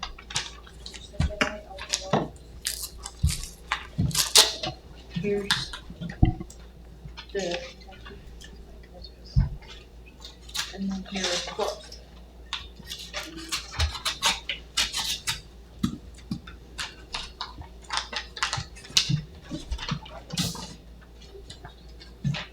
Okay, this is from, this is for bridges, UNH Bridge. UNH Bridge, Lavender Lane, Bedford, Indiana.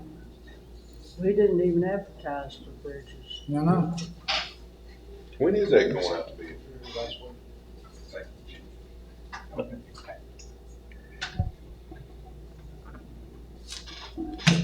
That's the guy that does the deck plate bridges. We didn't ask for a bridge. But we got it though. We will be doing bridges here, but that's all done. We get that 80/20 through the state, and Because we got 2 bridges that's already. yeah, we got 2 bridges that are approved, and we're going. I think I got 6 more on the list for the next fiscal year. Don't ask me off the top of my head. Did we bid those out though? How You does know, that work? but how's that 80/20 work, Linda? Does that does the state? I know the state has to come in and inspect it, and they approve it, and they give us the fund, and then once they give us the funds, then we bid it. Is that right? Let that design too. Yeah, we have to do design and all that. And that's where these guys might come in because You just bid out the whole project, the Yeah. entire project, Yeah. like the Yeah. engineering Yeah. and all that. now I talked to Rick Stiltner about these guys. He likes them, but we'll get to that. We'll cross that bridge when we come to it.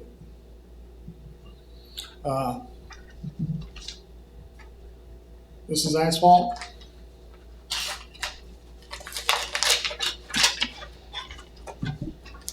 First up is Hinkle.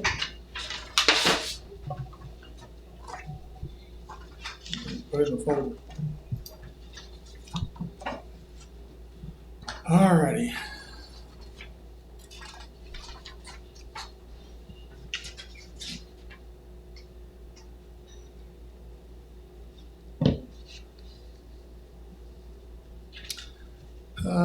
It's pricing the project based on your area. Following materials on 10,000 tons, 7,000 tons of crusher run, 10,000 tons of 1, 6,000 tons of 6, and let's see what the numbers are.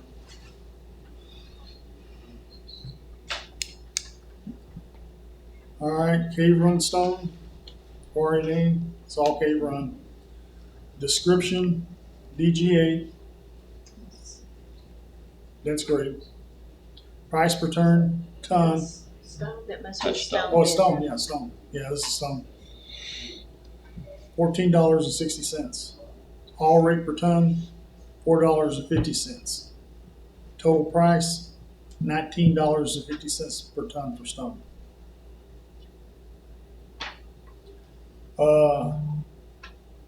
Pugged Kentucky dense grade. Price per ton, $15.70. Haul rate, $4.90. Total price, $20.60. What was the first DGA? You said it was 1460 and what? 1460 450. and 490, 490. 490. That's Total 1950. 19. It didn't math out. What was the second one? The second one was price per ton, $15.70. Mhm. Haul rate, $4.90. Haul rate's all the same. Okay. And the total price per ton is $20.60. Okay. And that was for what particular kind? Pugged. That's great. Number 8's $19 per ton. And total price $23.90. Includes the haul rate. 57's $16.30, including the haul rate is $21.20. Number 2, $16.30 per ton, including the haul rate is now $21.20. Number 4 stone, $16.30, total of $21.20 with haul rate. Channel lining class 2, limestone, $18.15. Haul rate here now is $5.20. Total $23.35. Channel lining class 3, limestone. Price per ton $19.25. Haul rate is $5.20 for a total of $24.45. That's just stone.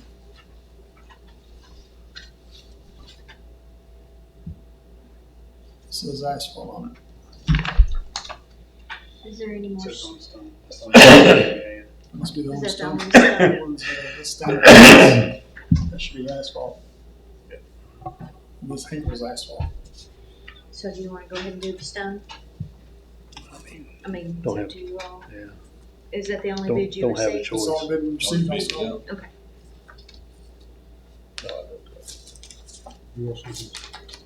I'll make a motion to receive, the only bid that we had on the stone from Hinkle. Second. Well, motion on the floor has been properly second to accept the bid from Hinkle for their stone as presented. Questions, discussion? There being none, all in favor? Aye. Opposed? Motion carries.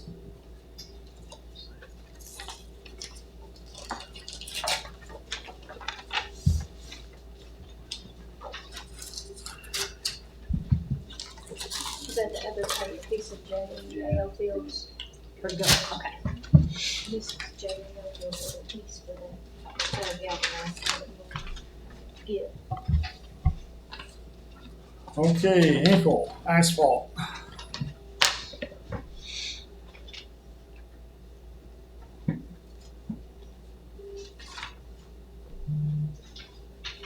Prices quoted here are based on current Kentucky Transportation Asphalt Index. So, Class 2 asphalt base, $83 per ton.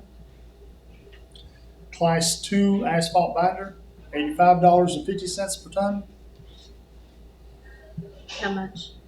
$85.50 per ton. Class 2 asphalt surface, $87.95 per ton.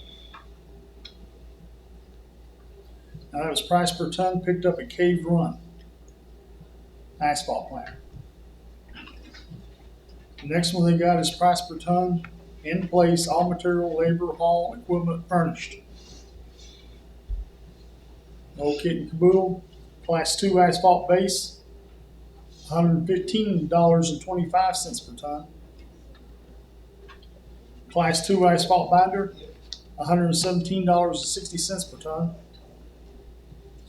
Class 2 asphalt surface, $120.05 per ton.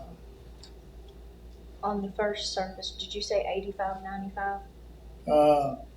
Surface, yeah, $87.95.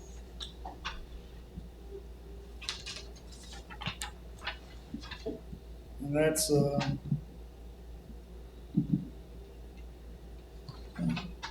a look at it and pass it around.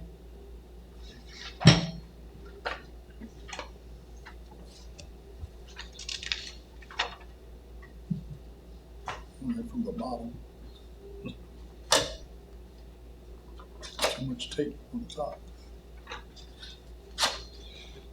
That tape down there too. Look at that, Louis, he ain't fooling around.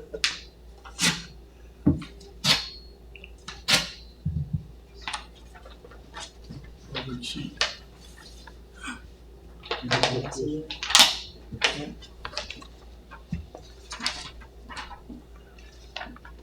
Did y'all see it? Yeah.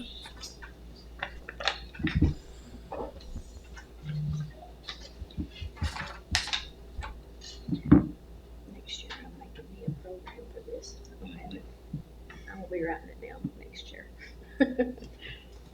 All right.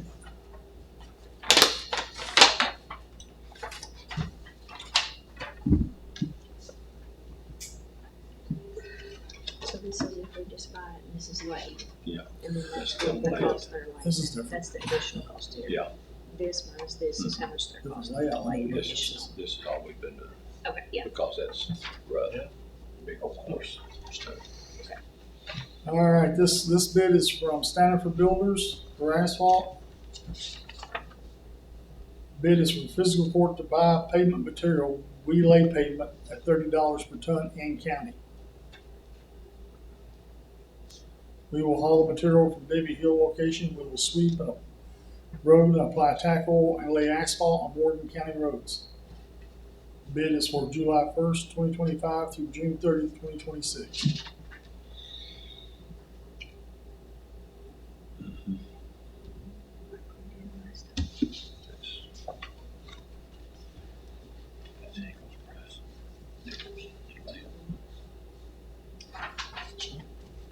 It's all something. That's pretty.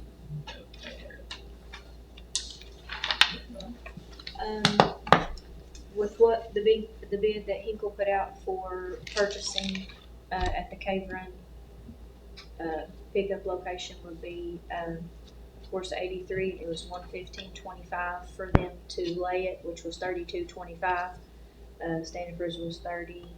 Of course, the binder 85.50. 117.60 would have been 32.10 for Hinkle, 30 for Standard Cruise. The surface 87.95 be 32.10, so it's 30 for the Standard Cruise.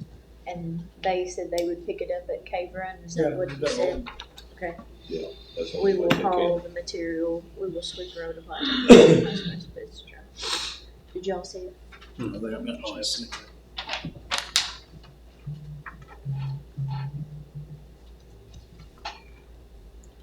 Did Eric Is see that the only two asphalt That's only bids? 2 asphalt we got. Eric, did you see that? Did you hear those numbers? Okay. So Stanford gave us the best bid, right? Yes, the I'll cheaper. make a motion to accept Stanford's bid for the asphalt. I'll second. Motion on the floor, properly second, accept the Stanford's contractor's bid for asphalt. Any questions, discussion? So We have to purchase it though from Hinkle. first, it from That's how we Yeah. did last year. Yeah, Yeah, they're gonna lay it, just like last year. yeah, except for Hinkle's bid to buy it from them and Standifers to lay it, correct? Yeah. And them to pick it up at the Cave Run. one motion. Yeah. Yeah, you can accept, just like we done. Who made that last motion? time. saying, is that all, I mean, going to put that all in one motion, Hinkle? Who made- who made Tommy that made it. Can you amend that I'll make motion? a motion. Okay, Or accept. You all right with that, Eric? All right.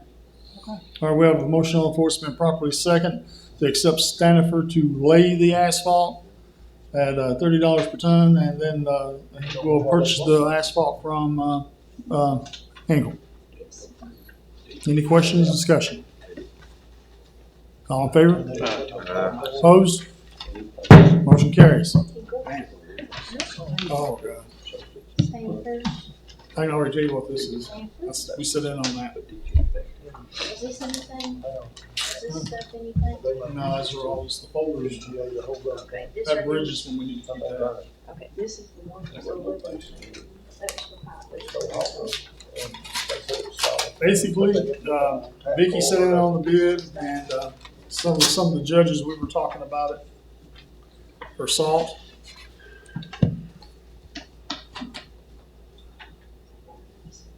Compass Minerals. Basically, what they said, what it came out to for us per ton of salt for this reverse bid thing that they did was $160 a ton. That's the non-treated stuff. How about Phil, how much you're? Let's see if Magic Salt's done anything different. We've been getting it for about 111. Well, at the beginning. At the beginning, and then Yeah, it went but up. we've never been able to get the treated salt. Yeah, We've literally called everywhere. this is the same thing for Magic Salt, $160 a ton.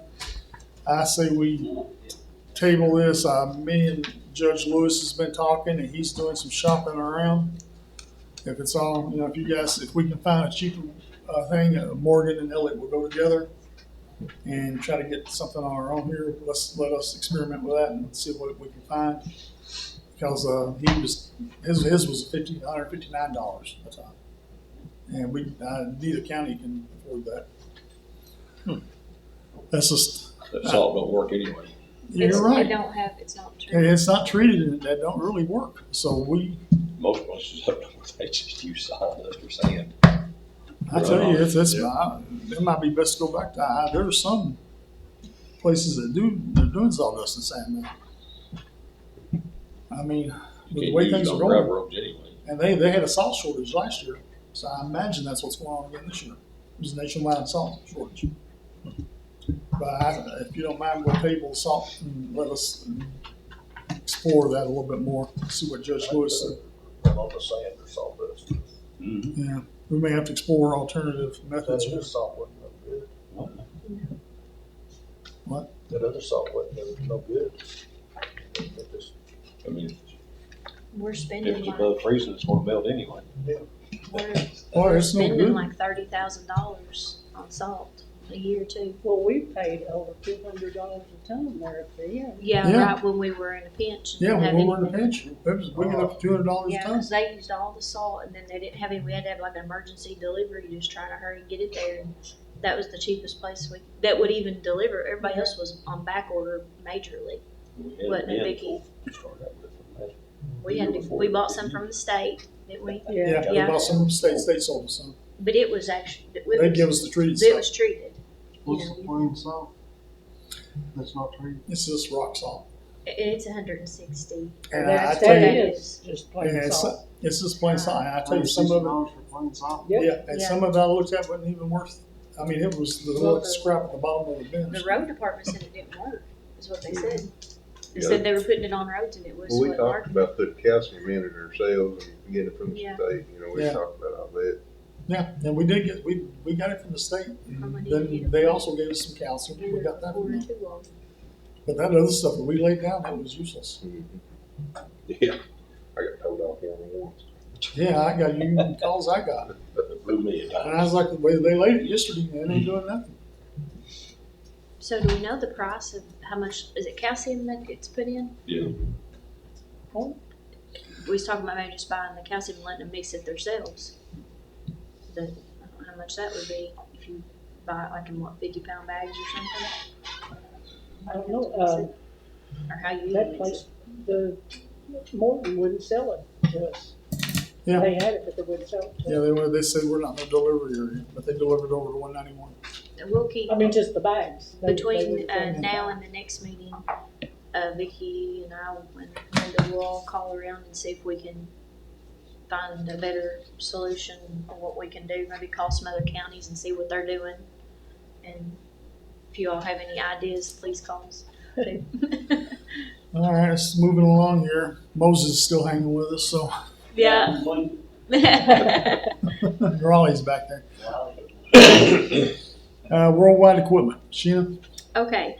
As you all know, I've come twice already with the worldwide equipment purchase agreement. I got a call, I think I told y'all last meeting, from Scott saying that the tariffs would no longer be charged to the county. So that was going to be a $3,000 tariff and it would be $1,500 our part. But they now have taken that off. So I wanted to bring to the court the new purchase agreement sheet, which shows no tariff charge, which is back to the base price of $181,996.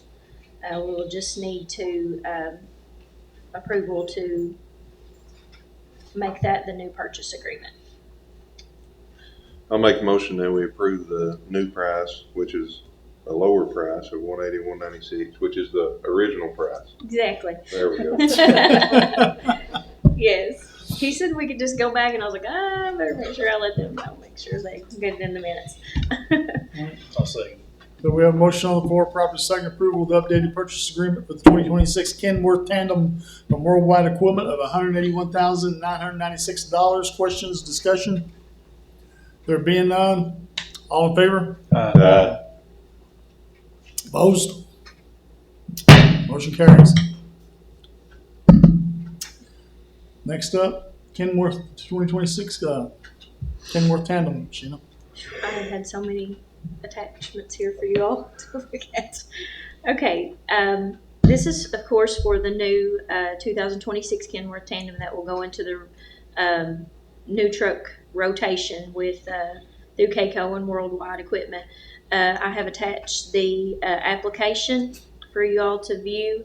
We'll be sending that in. Lonnie Campbell with KCO sent me all the information. We needed to fill that out for the court. He also sent me a copy of the resolution that would need to be approved for the court. The resolution states a lease for the financing of a project and provided for the payment and security of the lease, authorizing the executive of various documents related to such lease and making certain designations regarding such lease for the 2026 Kenworth Tandem.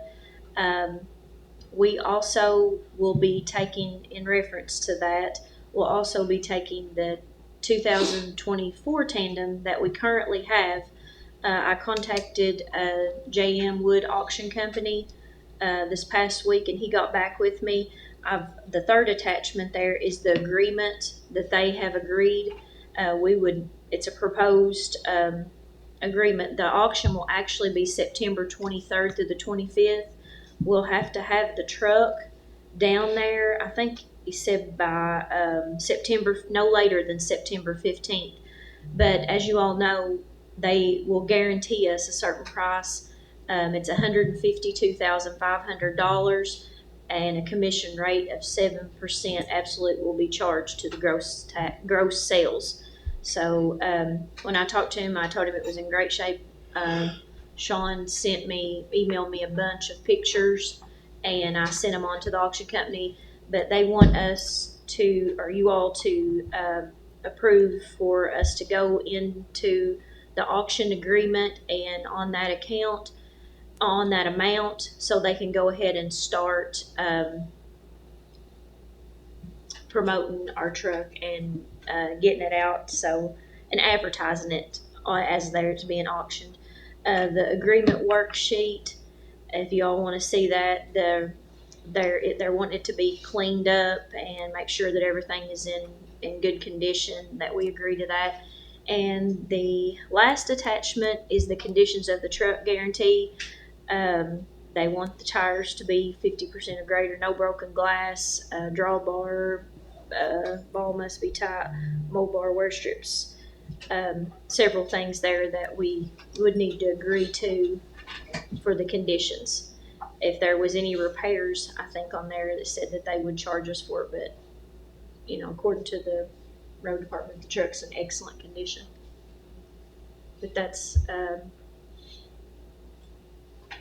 in conclusion, we just need to approval for the resolution and the application for the new 2026 Kenworth, and to go into, I didn't add that on that motion, Vicki, on the second part of that motion, we would need to have approval to go into the agreement with JM Wood Auction Company. We'll need to add that on the second part of that motion. I didn't add it on there because he just literally sent it to me. He just sent it to me yesterday, so I was rushed. So you need that part of the motion? To go into the agreement with JM Wood Auction Company. Right. Because they are going to guarantee us, which we owe $179,000, but they're going to guarantee no matter what that you're going to get that amount of money. It may bring more, it may bring less, but if it brings less, they're still going to give you that much. If it was to only bring 120, it's still, they would guarantee you that price. And then at whatever it is over, you get that too. But if you send it to auction and say it only brings 120,000 at auction, and you sign that agreement, they're guaranteeing to pay you that $152,500.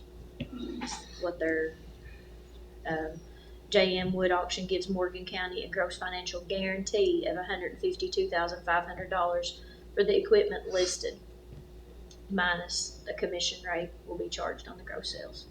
So there's what, about 10,000? 10,000, yeah. And then if we owe 179.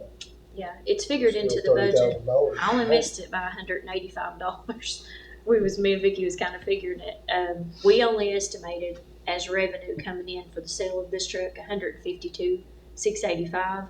So we put it in the budget to only receive 85%, and the rest of it be paid out of the road fund in the rotation. But after I talked to him, he thinks that the truck will bring more. They always do.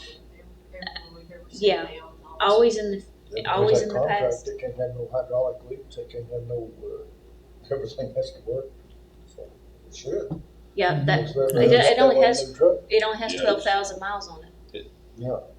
It's in good shape. It's in perfect shape. They just, whenever we went into the truck rotation, they only will guarantee you 85%. We kind of go into that knowing, but you know that you're not going to get like 110 or 20,000 for it. If it goes to auction, you're going to be guaranteed that at least that much.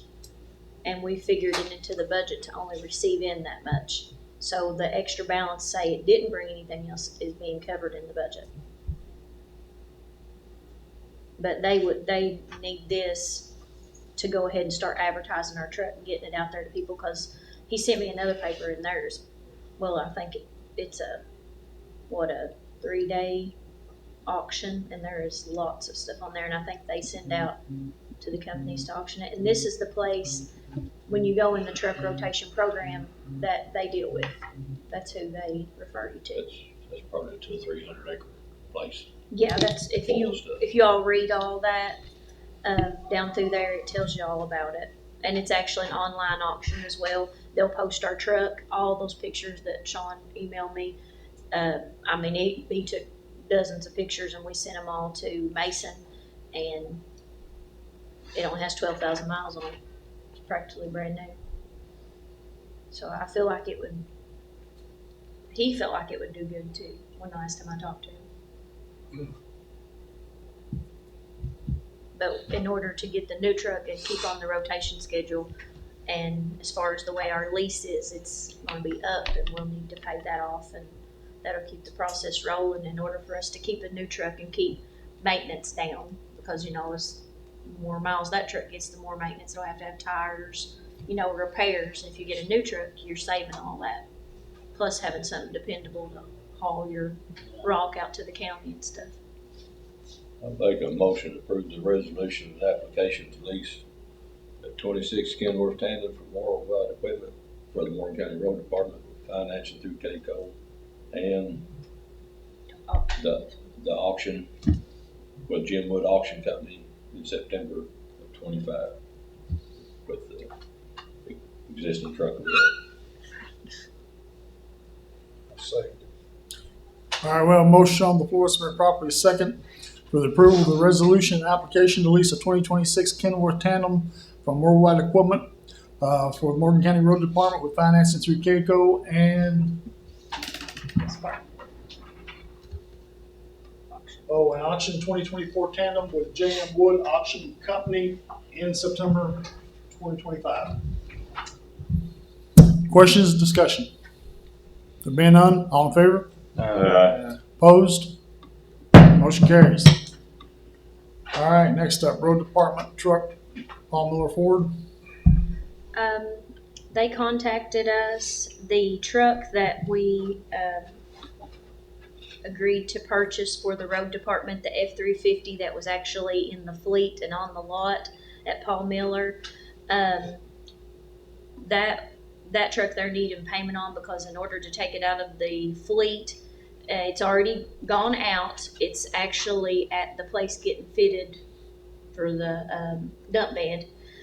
They had said that it should be here like this week, but now they're being a little bit delayed. But he just called me the other day and said it wouldn't be too much longer, maybe just a couple, 2 to 4 weeks, maybe. I'm not sure exactly what date, and he wasn't either. They were supposed to try to get back to us to see when they can push to get it here. But in order for us, when we made the purchase, to get that off of the fleet and avoid for it having to be ordered and wait some time out, they are requesting that payment be issued, approved tonight for the $87,844, because it's already left their lot and on the lot getting fitted for the bed. It's just going to be delivered here. So they just, Paul Miller Ford is requesting the payment for the invoice. I've attached it there for y'all to view. We didn't realize that. No, We we thought it thought was it was payment upon upon delivery. delivery, yes. But actually, whenever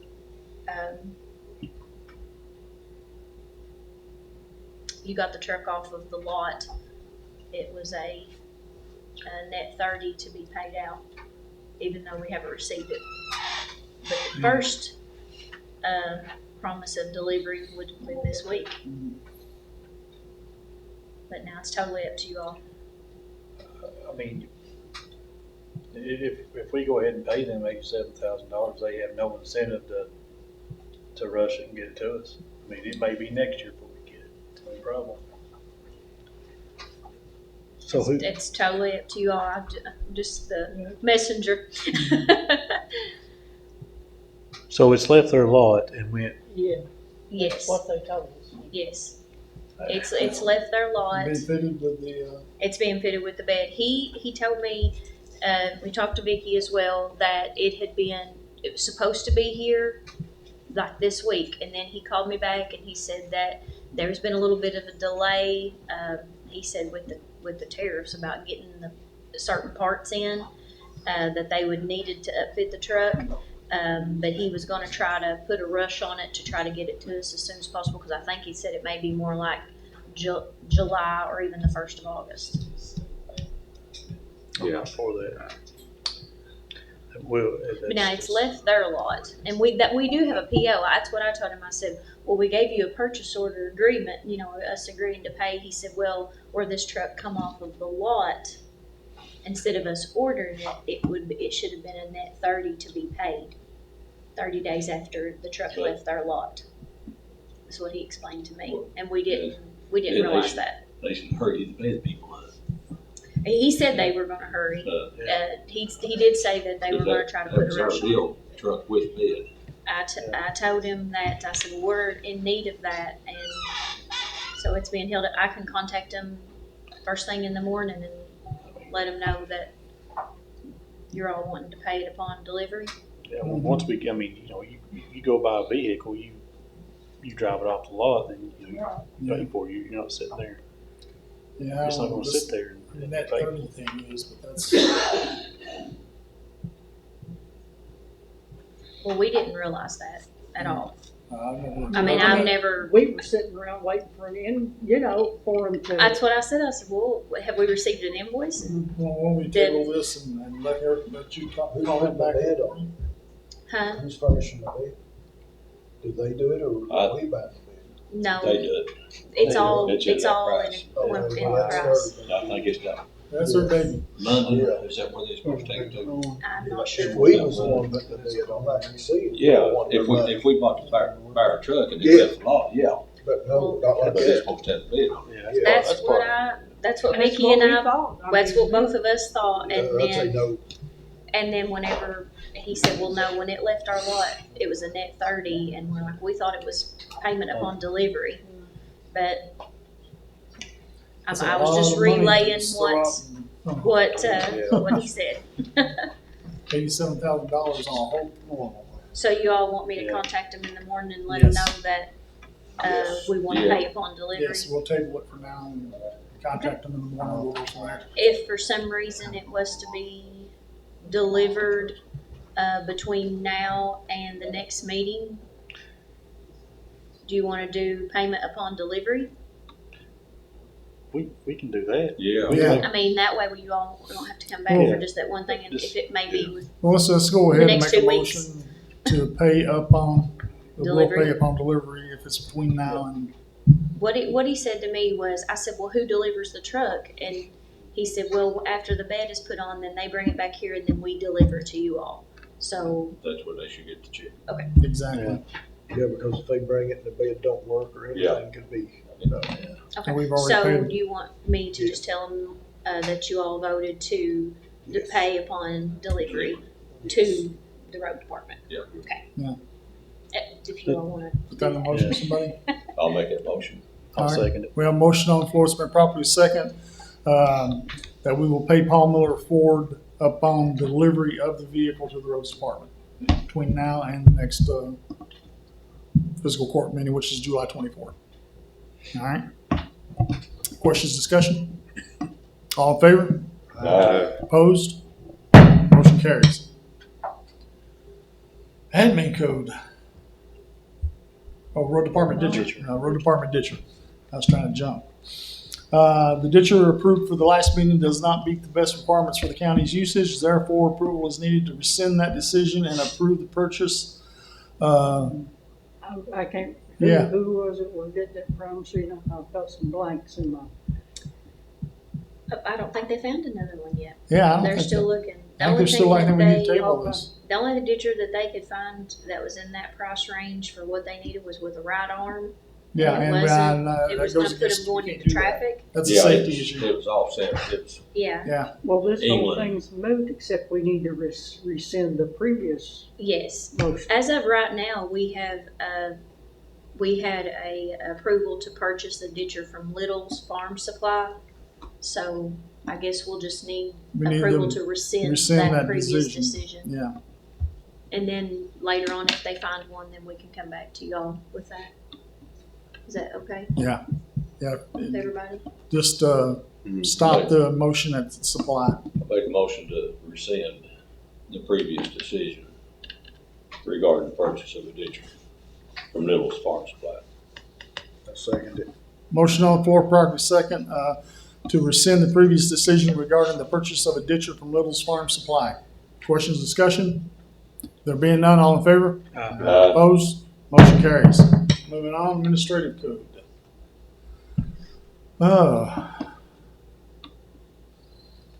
So we're asking for an insurance stipend will be paid through a monthly payroll to any full-time employee who presents proof of health insurance not provided by the county.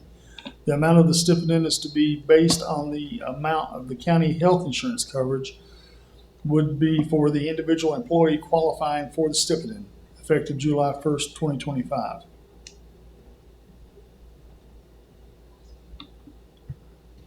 Is that? I'll make a motion to Stop it.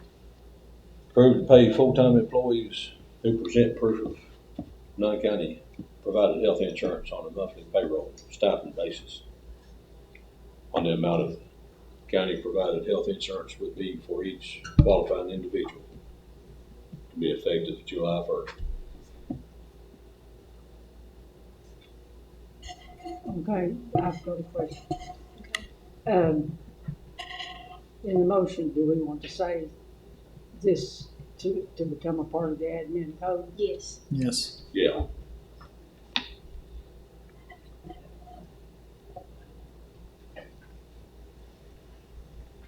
And this is already in, you put it in the budget, everything worked out right. We Should be no estimated, problem. yes, we estimated, for all insurance coverage for all full-time employees. Whenever we separated out between the general road and jail funds. Okay. I'll second. Okay, we have a motion on the floor, properly second, to pay full-time employees who present proof of non-county provided health insurance a monthly payroll stipend based on the amount of the county provided health insurance would be for each qualifying individual. This is to be put in the admin code and to be effective July 1st, 2025. Questions, discussion? There being none, all in favor? Opposed? Motion carries. Personnel action. Okay, this is for, due to increased job responsibilities, we asking the court to increase Freddie Long's hourly rate to $15 an hour. This will also come in line, make it come in line with the new pay scale that's coming out. That's be going into the admin code as well. Because of the untimely death of transfer station employee Eddie Davis, approval is needed to move part-time employee Brenton Wade Phillips to full-time employment at a rate of, what was the rate?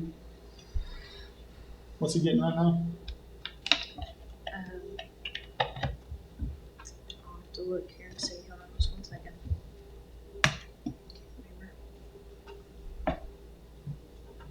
Are you wanting to carry him over at full-time at his current rate of pay? Is that what you said? Yeah, well, Okay. it doesn't say that in here, but I was asking what is this? Okay, hold on just one second. I'm gonna get in here. I think he said he's only like $10 an hour. He's at 1040. He's at 1040 now.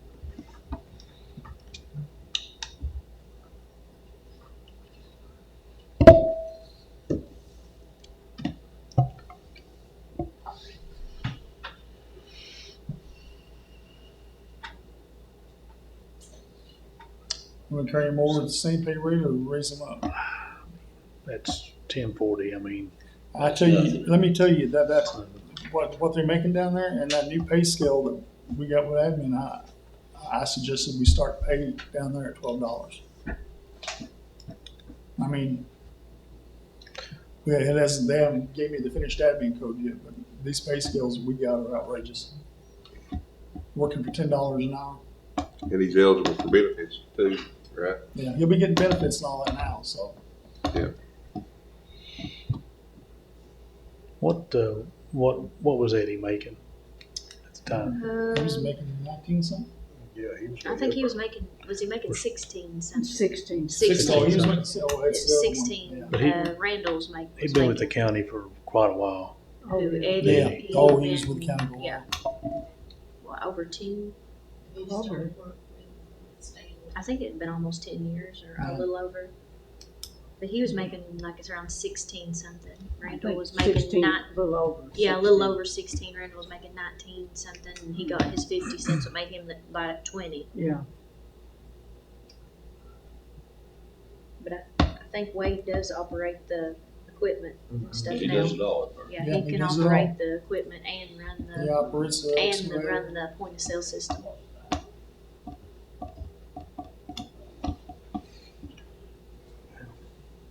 I mean, $10 is that's just not enough. I mean, for especially someone They're operates. advertising more than that. Yeah, I mean, go Parties to and McDonald's and work for a living, Yeah. so.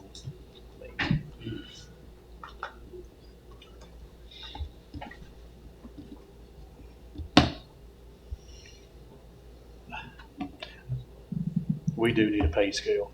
Weenie Bakes is bad, but they don't have them ready yet. But like I said, the one that I suggested, I still got to bring that to the court when they get it to me. They finished all that, but we were meeting weekly, but that kind of got derailed. But we got to get those meetings going back up again. The last thing we were working on was the pay scales, wasn't it? Yeah.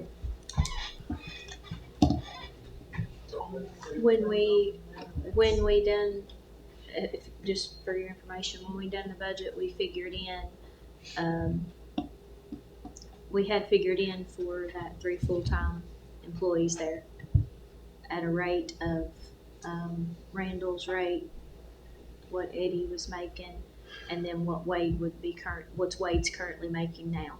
That was the three amounts that we figured into the budget for the payroll for the transfer station.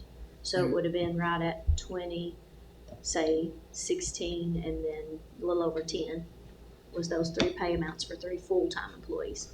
I think are we advertising now for another part-time person? Yeah, we asked for another part-time So- person, and we had interviews. You would have a little bit of And, extra funding there on that payroll.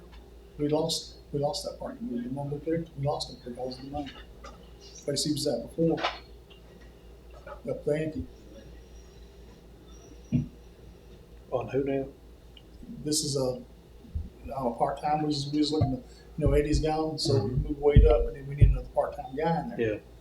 And so, because we lost Wade as part-time, so we advertised for that. But the person that we looked at, when we went through the higher price, I guess he went back to his job place and they raised him up.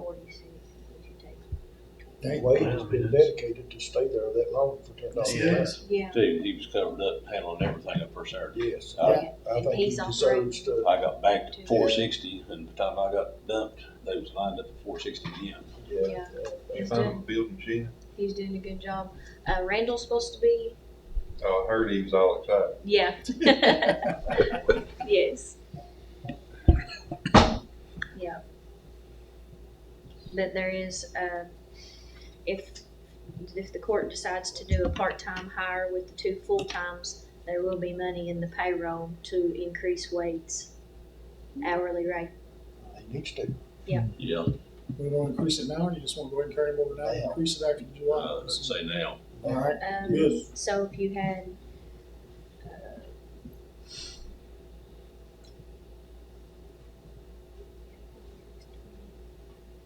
what would you want to start a part-time person out at?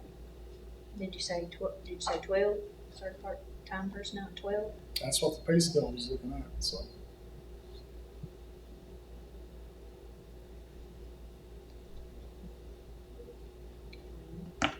because if you put Wade up and he's gonna be full-time and then you hire a part-time person, because we figured in 3 full-time people.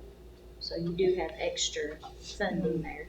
But it's totally up to you all, whatever you decide, there is extra funding there in that line item, if you decide to do 2 full-times and a part-time.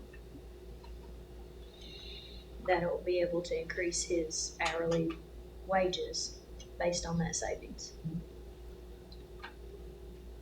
550? 15?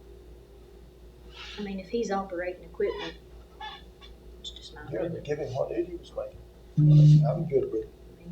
I mean, he's been there and I just, or whatever. so the road department, you're putting what, Freddie at 15? Yeah, I mean, Yeah, it'd be And kinda hard to. Yeah. You can put Wade at 15.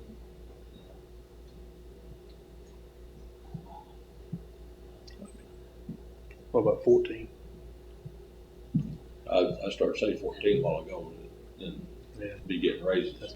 And then he gets a 3% Too raise. low. on Then you think it's too low.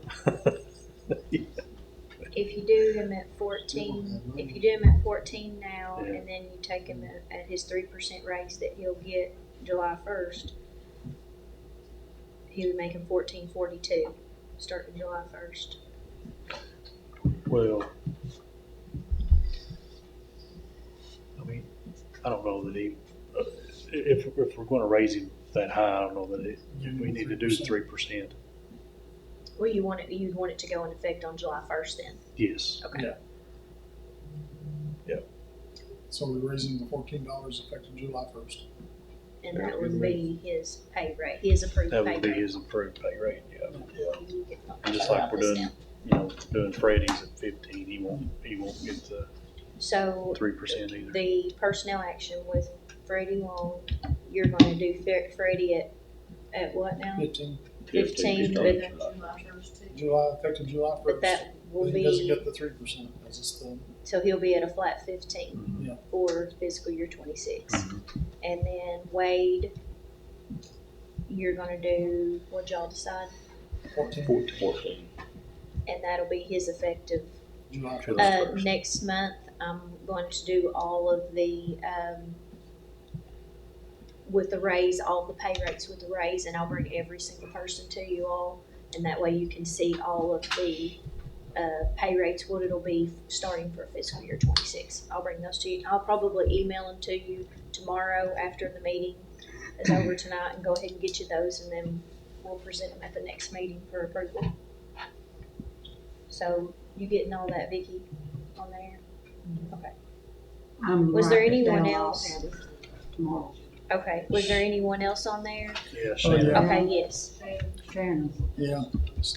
Bring Shannon up. The assistant road foreman position has come open, and approval is needed to appoint David Shannon in that position at a rate of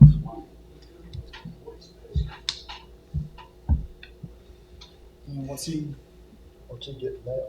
Hold on one I think second. we just him, Let me see here. Hold on one second. I can tell you. I think his was He's with the road fund. 17, 16 or 17. Okay. His name is David. His actual name is David. Yeah. I know. I keep looking for Shannon. He's making 1707. He got the CDL raise, so he's currently making 1707. And with the 3% raise, he would be making 1758. What did Anthony start out at when he became the assistant? It was I think, was it not 18 or 19? 18. It was 18 something. No, Terry's was 22. Yeah.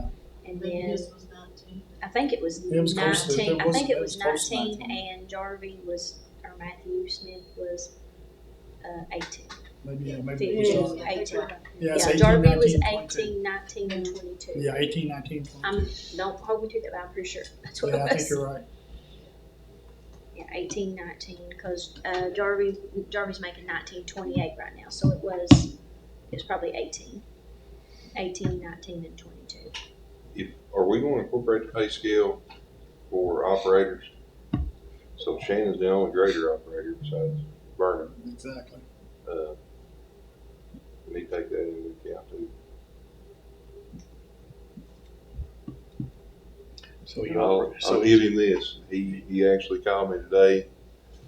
There's a lot of things that are on this list from May. Say the June list, there's a lot of things that was added on it, but he is calling. He's getting on it. He is.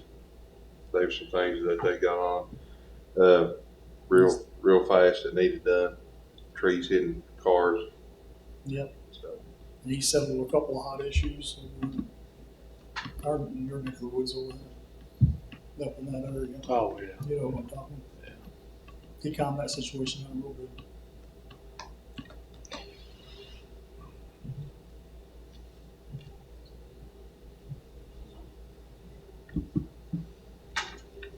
personally, I think at least 20. I'd be good for more. You all? What's the foreman making? Right now, Oh, he's 22. well, when they started He out, started out. it was 18 for shop foreman, 19 for assistant foreman, 22 for the road foreman. So is he'd what the rates be the was. assistant foreman, plus he'd be a grader operator. I think $20, I mean, I think that's That would be reasonable. be almost $3.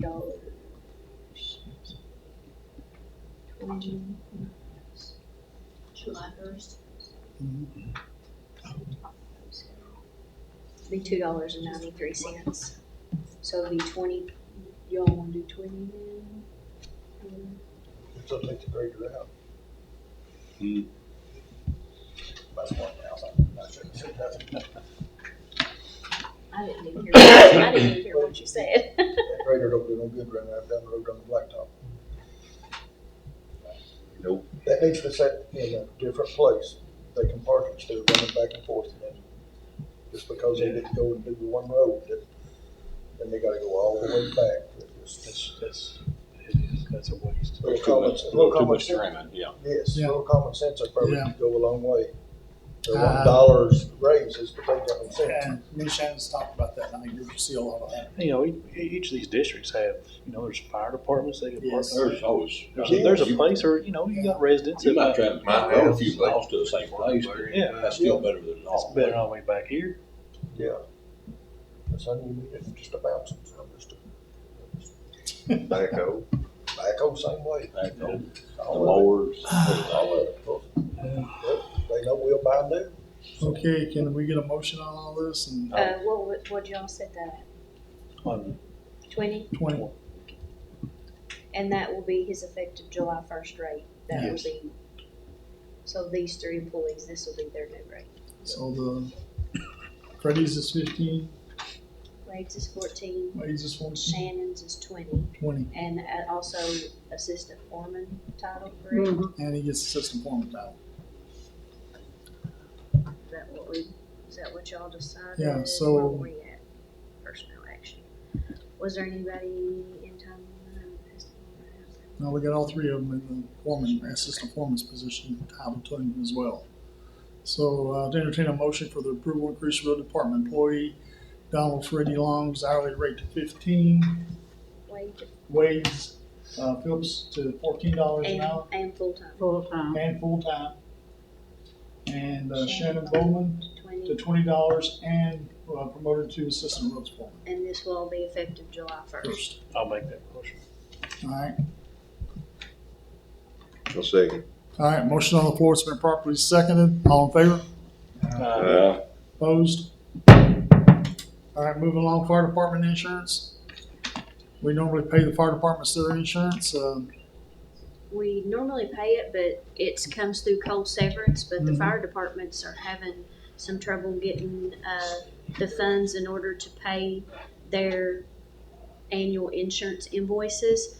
I guess they are requesting that the county go ahead and pay the insurance and then us apply for a coal severance project, because it could be, like right now, we're on hold until we get funds paid to close out, old projects. Take it out of And it reserve. could be, several months before we can reimburse them back, and they just don't have the funding in order to pay for it. So I guess we're asking for approval to be able to pay the fire department's insurance and then get reimbursed the county through coal severance funds. Because the fire commission told me it would be double dipping if we done it the other way. On your, what was it called? State aid. State aid, if we Yeah. used state aid money, they said it was double dipping if the county paid it back. So it ain't right, but There's a couple ways options, if the court decides to do that. We can take it out of the reserve and transfer it from the reserve, general fund reserve, and transfer it into, we have a line item right now currently in our LGEA, it's a 04 fund to pay, that's where we pay out the fire department's insurance annually. We have that line item, we can transfer it out of there. We could also, we have the public properties funds where you all have that available. And then, of course, whatever funds you decide to pay it out of will be reimbursed by coal severance once it's all paid. And see, once it's paid, then we can submit those in for a new project, correct, Linda? And then we can reimburse whichever account you paid that for annually. because what's her name, that's what she said, that most counties do that. Yeah. Do you know Yeah. what the approximate amount's gonna be total? For each insurance. Each one's different Each amount. one's different. Yeah. It depends on how many. What did it run last year? It was about, 8,000, I It think. runs around 8,000. 8,000, I think. it was Really? between Was it 40, that much? 40 and 50,000, usually, between Yeah. $40 and $50,000 Yeah, a year, everybody. but for everybody. For all of them. Yeah, you got, Yeah, yeah. I think, what, is there 5? Mhm. 5? There's 5 fire departments and each one of them runs around average. Some like 519, I think it's 9,000 or something. Yeah, I think maybe it would have been around between Yeah. 48 and 50 last year, if I was remembering correctly, maybe around 50, closer to 50,000. And the way it falls, because I know we don't have the money to pay it. Caney Valley said they didn't have it to pay either. And we kind of explored the option of putting them on the county policy to do like one big bulk policy to try to see if it would make a savings. But she said they don't even do that They don't do it anymore anymore. because of the liability. But they are still through CAECO. And then we even explored the options of possibly lowering some of the deductibles, which didn't make, a drop in the bucket savings. And it would be very hurtful toward the departments because they would have such high deductibles when something goes wrong, then it wouldn't benefit anyone. It was a very minimal savings, nothing, hardly. This is gonna be another result of the coal severance going away. Yeah. It's gonna hurt us. Yeah, because that's what, we got a lot of equipment and everything through coal severance. Exactly. Coal severance has been good to us. I'll make a motion, we approve to pay the insurance for the fire departments. I'll second. Motion on the floor, proper second, for the fiscal court to pay the, insurance premiums, for the volunteer fire departments. Questions, discussion? Yeah, so we're gonna get reimbursed either way, but I would say probably stay away from the reserve and just use that the That's public what I was property gonna money. say, we need to decide where you all wanna take it from, because there will have to be in the, approval will have to be able to do a budget transfer or a cash transfer of funds into that 04 LGEA line item to pay that. That'll have to be part of the, Now, this includes every fire department in Morgan County, right? well, how, one has already paid, correct? Has someone turned in a receipt? They've turned in last year's receipts. Oh, okay. Now, the new ones just now coming in. So She when, brought them today. when is the insurance due for the fire departments? July, I think. Are they all same time? July, so it's due July. So I guess we would need to have contact all the fire departments and have them bring in their insurance papers? I've got them in there. Yeah. You got 'em She all? dropped them off at their office today. Okay. Michelle did. Does this include West Liberty? Does this include West Liberty? She did not bring U.S. Liberties, just the counties. Just the counties That's all she brought. is all she wrote?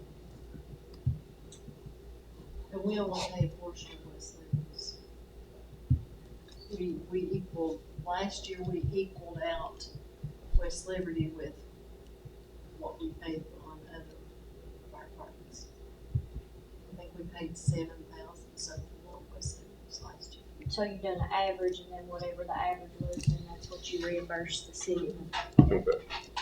Okay, well, we would need to probably put that in the, in that too, right, Linda?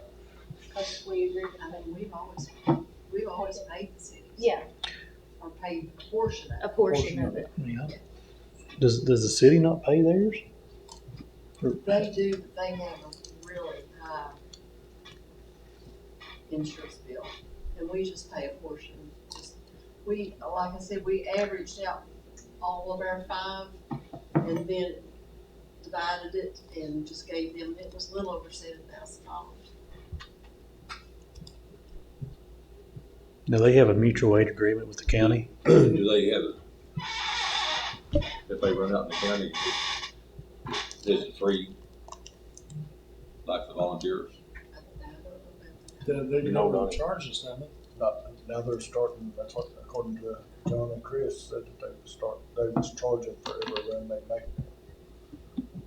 Is that Who do the they thing about charge? pay per call or something? Who do they charge? Homeowner? They charge who? The homeowners. Yeah, I think, was it about last year ago or something, over an index or someone was talking about they charged them for a run. I know they used to charge if they went on 2 or 3 things and they didn't take care of the situation, but I've heard now they're going to charge for every run. That's what Chris said. Really? Huh. I mean, well, the way things are going, people want fire service. When you need it, everything keeps going up, except the county's income. That's we got that right. So the motion. Yeah, we're gonna take a big lick. Yeah, eventually that will have to be figured out how to bring in more revenue to make up for those funds. We don't start bringing in some revenue. That jail bill. Well, that yeah, in that we've budget. already Start lost The jail bill. over 170,000 just with the, and then plus now we've lost that national forestry money that's went down from 30,000 to 3,000. Mm-hmm. So we lost that too? altogether, we've lost around 200,000 That was just a temporary just thing. this I think. year. And funding. So how are we gonna word this motion for the fire departments? Well, one part of it, we'll need to know what fund of money we're gonna take it from. Can we take it from the one fund I for mean- real properties? Is that something we can use? Did Miles say that was freed up to Yep, use? it's freed up to use now. Well, it's not budgeted, so that's unbudgeted, you know, it's not obligated right now, is what I'm meaning by that. So in order, you could do a transfer from that to, the line item where the fire department insurance had been paid out previously. And then request coal severance funds in order to reimburse that account, and it wouldn't affect any of your line items that you have money obligated for. So that'd be the best way to go. Mm-hmm. That'd be easy. I think so. All right, so we got a motion on the floor to pay the insurance. I know what we got, the motion will read to pay the insurance, which will come from the, what's that called, the real properties? Public properties. Public properties Morgan fund. County Public Properties. And then we'll be reimbursed with the Coal severance coal project. severance money from that action. I made the motion. Second. For what I just said? Everybody's getting tired. Yeah. All right. Did you get that, Vicky? Did you get that? No. Who made the motion? Vicky was taking a nap. Brandon. That's what I have. We'll make a Yeah, motion. they made the motion, that we'll pay the fire department's, we'll pay the fire department's insurance. I know, I'm. The 4 county fire departments will pay their full insurance. The city fire department will pay a portion. A portion. Yes. And we'll take the money from the public properties fund, move it to the, what line item you It'll be a gonna cash transfer. Reimbursed from COSAC. Yeah, Coal-Service project. and reimburse it from the coal service Put all project. that in there that we can go ahead and. Any questions do it or without- discussion on come that? back. Please say no. All in favor? Opposed? All right. Raleigh Jenkins, Wake us up. what have you been waiting on? The decisions, I think, I'm over here talking to you and I could be fishing. Fishing or golfing? Purpose of my trip over here tonight was to ask you to put the road back in the county road system. But the judge informed me he can't. So I've been sitting here thinking about it, and I think I've got an answer to it. The reason we can't, because there's only one house on that road that was taken out because the other 2 houses are abandoned on it, so. That road, Dale Earnhardt Drive, the county has took it into the road system. That road's on my property. Steve O'Connor said I've got a deed to it, and I said, well, who did you get it from? You didn't get it from me, and it's mine. I own it. But anyway, I wouldn't do anything or say anything to impede anybody's progress in and out of that. I'm not like that. But everybody's deed is down to the north side of that road. Then from there on, it was mine. And their deed says to use the existing road. The road was already there when I sold the property, so that nobody could have made a deed to it but me. Dale Earnhardt. Huh? Dale Earnhardt. Yeah, Dale Earnhardt Drive. Now, from Dale Earnhardt Drive down to the other road, Ollie Little Road. This road up here is not being properly maintained, and it's been changed from the way it was supposed to be. And I'm getting all the debris and stuff down there in that other road. It's coming across into my garden and everything. And I went down there the other day, and Gina's down there with a 5-gallon bucket carrying gravel out of her garden so she can mow. Now that ain't right. So I'm gonna say there's probably an acre of ground between Dale Earnhardt Road and this other road. Let me sell that to the county for $1. And then when it slips, you'll have a place to go. Because now I'm gonna tell you, if that road slips, it's gonna go onto my property and the price of real estate is gonna go up when it does. But I'm willing to give it to you. If you'll take it, then I won't have to worry about it. But I'm 82 years old and I can't cut them bushes off that hill so I can pull a ditch down there. But if you own it, once a year you can go through there with a grader, what is it, 100 yards? And pull that ditch and mow them bushes off the bank. Well, if I go down there and start cutting all them bushes off of that bank and trying to dig that ditch out of my back, but when it slips, then you're gonna say it was my fault. So there's about probably an acre to an acre and a half of ground, and I'll sell it to you for $1, and I'll make out the deed. And, Well, our county attorney's not here. Miles can take it, and then you'll have a good deed for it, because I can challenge that deed, whoever made that deed out. They either made a deed to something they didn't own, or they forged my name to it, one of the two, because I didn't make a deed to it. Can you take What this? are you talking about, the one to Gina's? Huh? The road to Gina's? No, the Dale Earnhardt Drive, that's on my property. Yeah, I know, but what do you want to take in? Well, it's between that road, it's not, it would be on the side of Gina's. Yeah. It wouldn't take the end of her road. It would be the property between them two roads. And when it slips, it's gonna come down a hill, and if you don't do something with it, you got the slip right up on the hill above my house, at just about the same elevation, and you know what kind of a problem that is.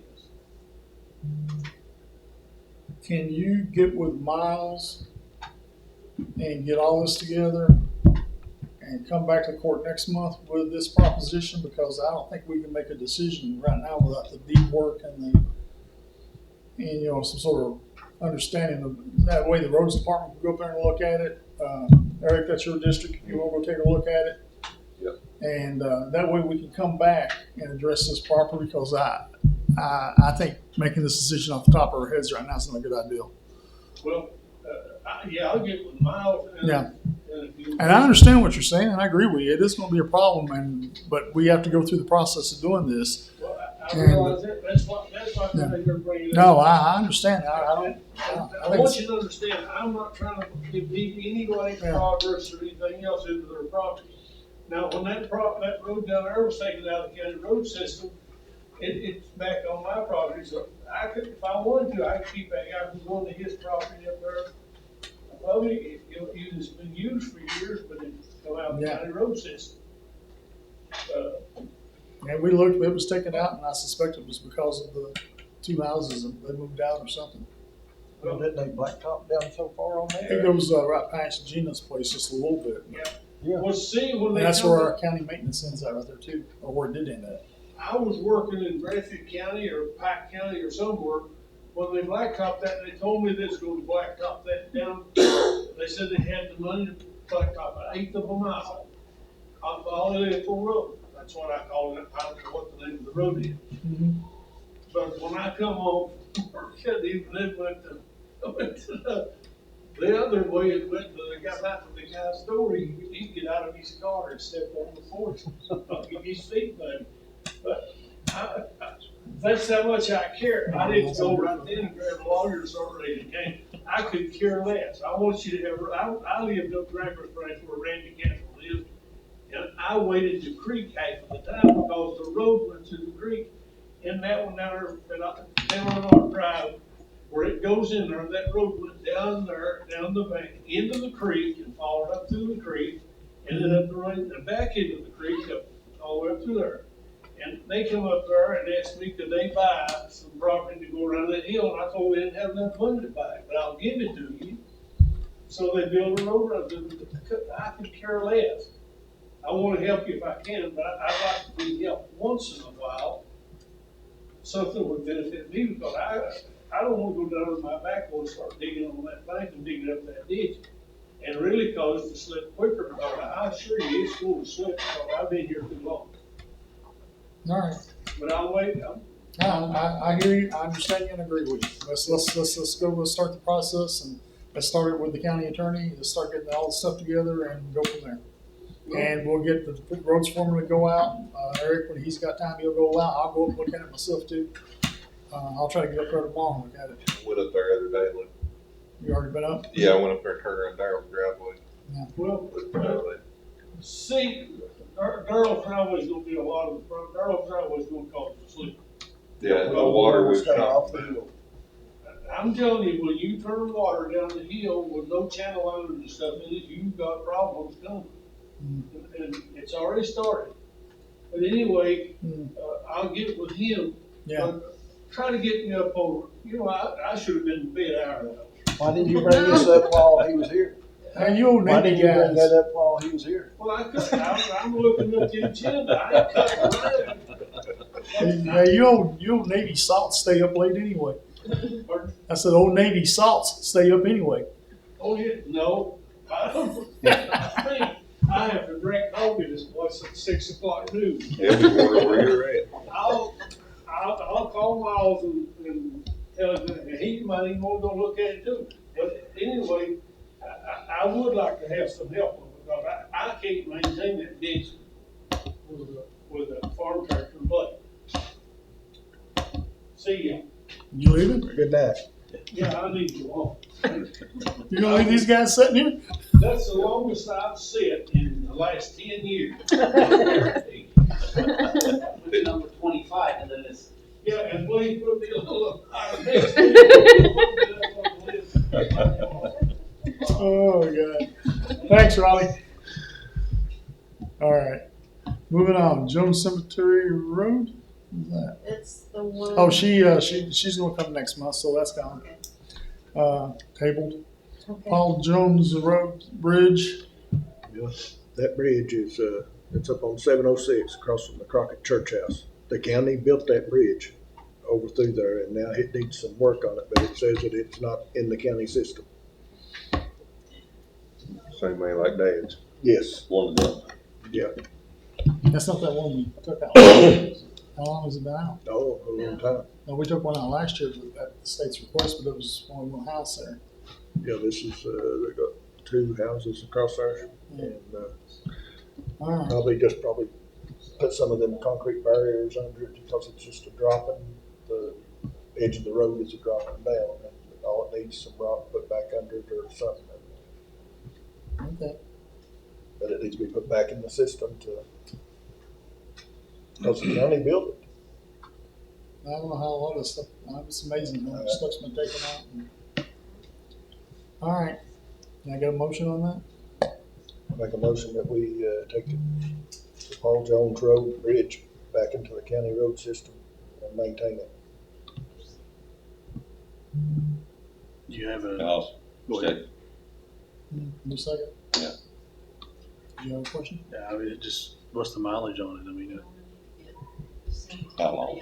We'll just have to ask. Get some distance on it. It comes right off the blacktop off 706 and just, I guess that it was all just at the end of the, What, end of 200 the feet, bridge. 300 feet? Huh? 200 feet? 200 foot. That's probably 100 100. foot. 100 foot? Yeah, it ain't very, No. You think I need to have him go out and measure? yeah, the Centauri up there, he needs to do something. Measure it wrong. You gonna take it in tonight though, or we gonna?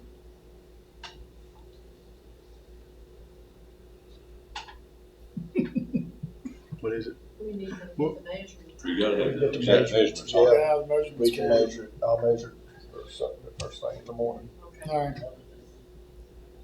So we're taking it in and gonna measure it in the morning, or we're Yeah, going? and all then right. I'll call you with the measurements on it. Just make a It's bag. 100 What's feet. 100 feet? What's 100 feet? What it was in, it Yes. All right. those that got removed. So we have a motion on the floor. Tommy, you seconded it? Yeah. And we, properly second approval, take Paul Jones, Bridge Road into the roads, back into the system. Questions, discussion? All in favor? Opposed? Motion carries. Coal severance projects. Okay, need approval to expend unused prior year coal severance funds in the amount of $15,000 to close out. That's the $15,628.97 that wasn't closed out in the last administration. We need to close that out and pay that so we can move ahead with our coal severance projects. I'll entertain a motion. I'll make a motion that we approve to expend unused prior coal severance money in the amount of $15,628.97 to close out the project. All right. Second. So, all right, we have a motion on the floor. It's been properly seconded to expend unused prior year coal severance funds in the amount of $15,628.97 to close out projects. Questions, discussion? All in favor? Opposed? Motion carries. The next thing is the Cape Grant CIP grant.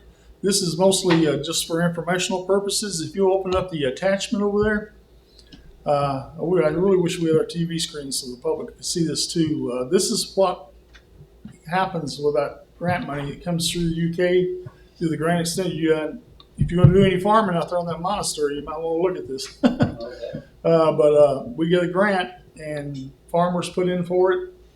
And right now, we've had forage and grain improvement, large animal grants, agricultural diversification, small animal, innovative ag systems, poultry and other fowl, fencing and on farm and water, farm infrastructure, value added, other marketing, farm energy, ag tech leadership development. So, but the most of it, 22.6% goes between forage and grain improvement.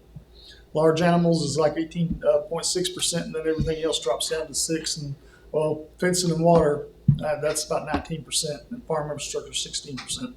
But that That's a lot of money that comes in through here through that. I just want to make sure we're aware of that. You can see that. And this is a big shout out to Vanessa Elam up there. She works that, and along Andy helps her with it too on some of the stuff up there. But she runs all this through, and when it starts up, that's about all she's got time for. When we start taking those grant works in and getting them out, and then we distribute those checks. And I forgot, Ralph, what was it, 150,000 or something? Yeah, 151,000 distributed this year. So going on next, ratify paid vendor claims. I'll make a motion. Oh, go ahead. I'll make a motion to ratify the paid vendor claims. I'll second. All right, motion on the floor, probably second. To ratify paid vendor claims. All in favor? Aye. Opposed? Motion carries. Approve all paid vendor claims. There's two who have to. A and B. Have to be two motions? Yeah, A and a B. Yeah. I'll make a motion that we approve unpaid vendor claims A. I'll second it. We have a motion on the floor, properly second to pay unpaid vendor claims A. All in favor? Aye. Opposed? Motion carries. I'll make a motion to pay unpaid vendor claims B. Second. We have a motion on the floor to pay unpaid vendor claims B. All in favor? Opposed? Abstain. Motion carried. Next, but first, I got surgery on Friday, so I appreciate you guys moving the date so I could get that done. I got to go down Thursday. I appreciate you doing it tonight. And now I entertain a motion to adjourn. Make a motion, we adjourn. Thank you. We have a motion on the floor, properly second to adjourn. All in favor? Aye. Passed. Welcome to local government. Who seconded the adjournment? Who seconded the adjourn? Leroy? Ugh. Yeah. Brandon. I think they all done it in unison. Yeah, everybody.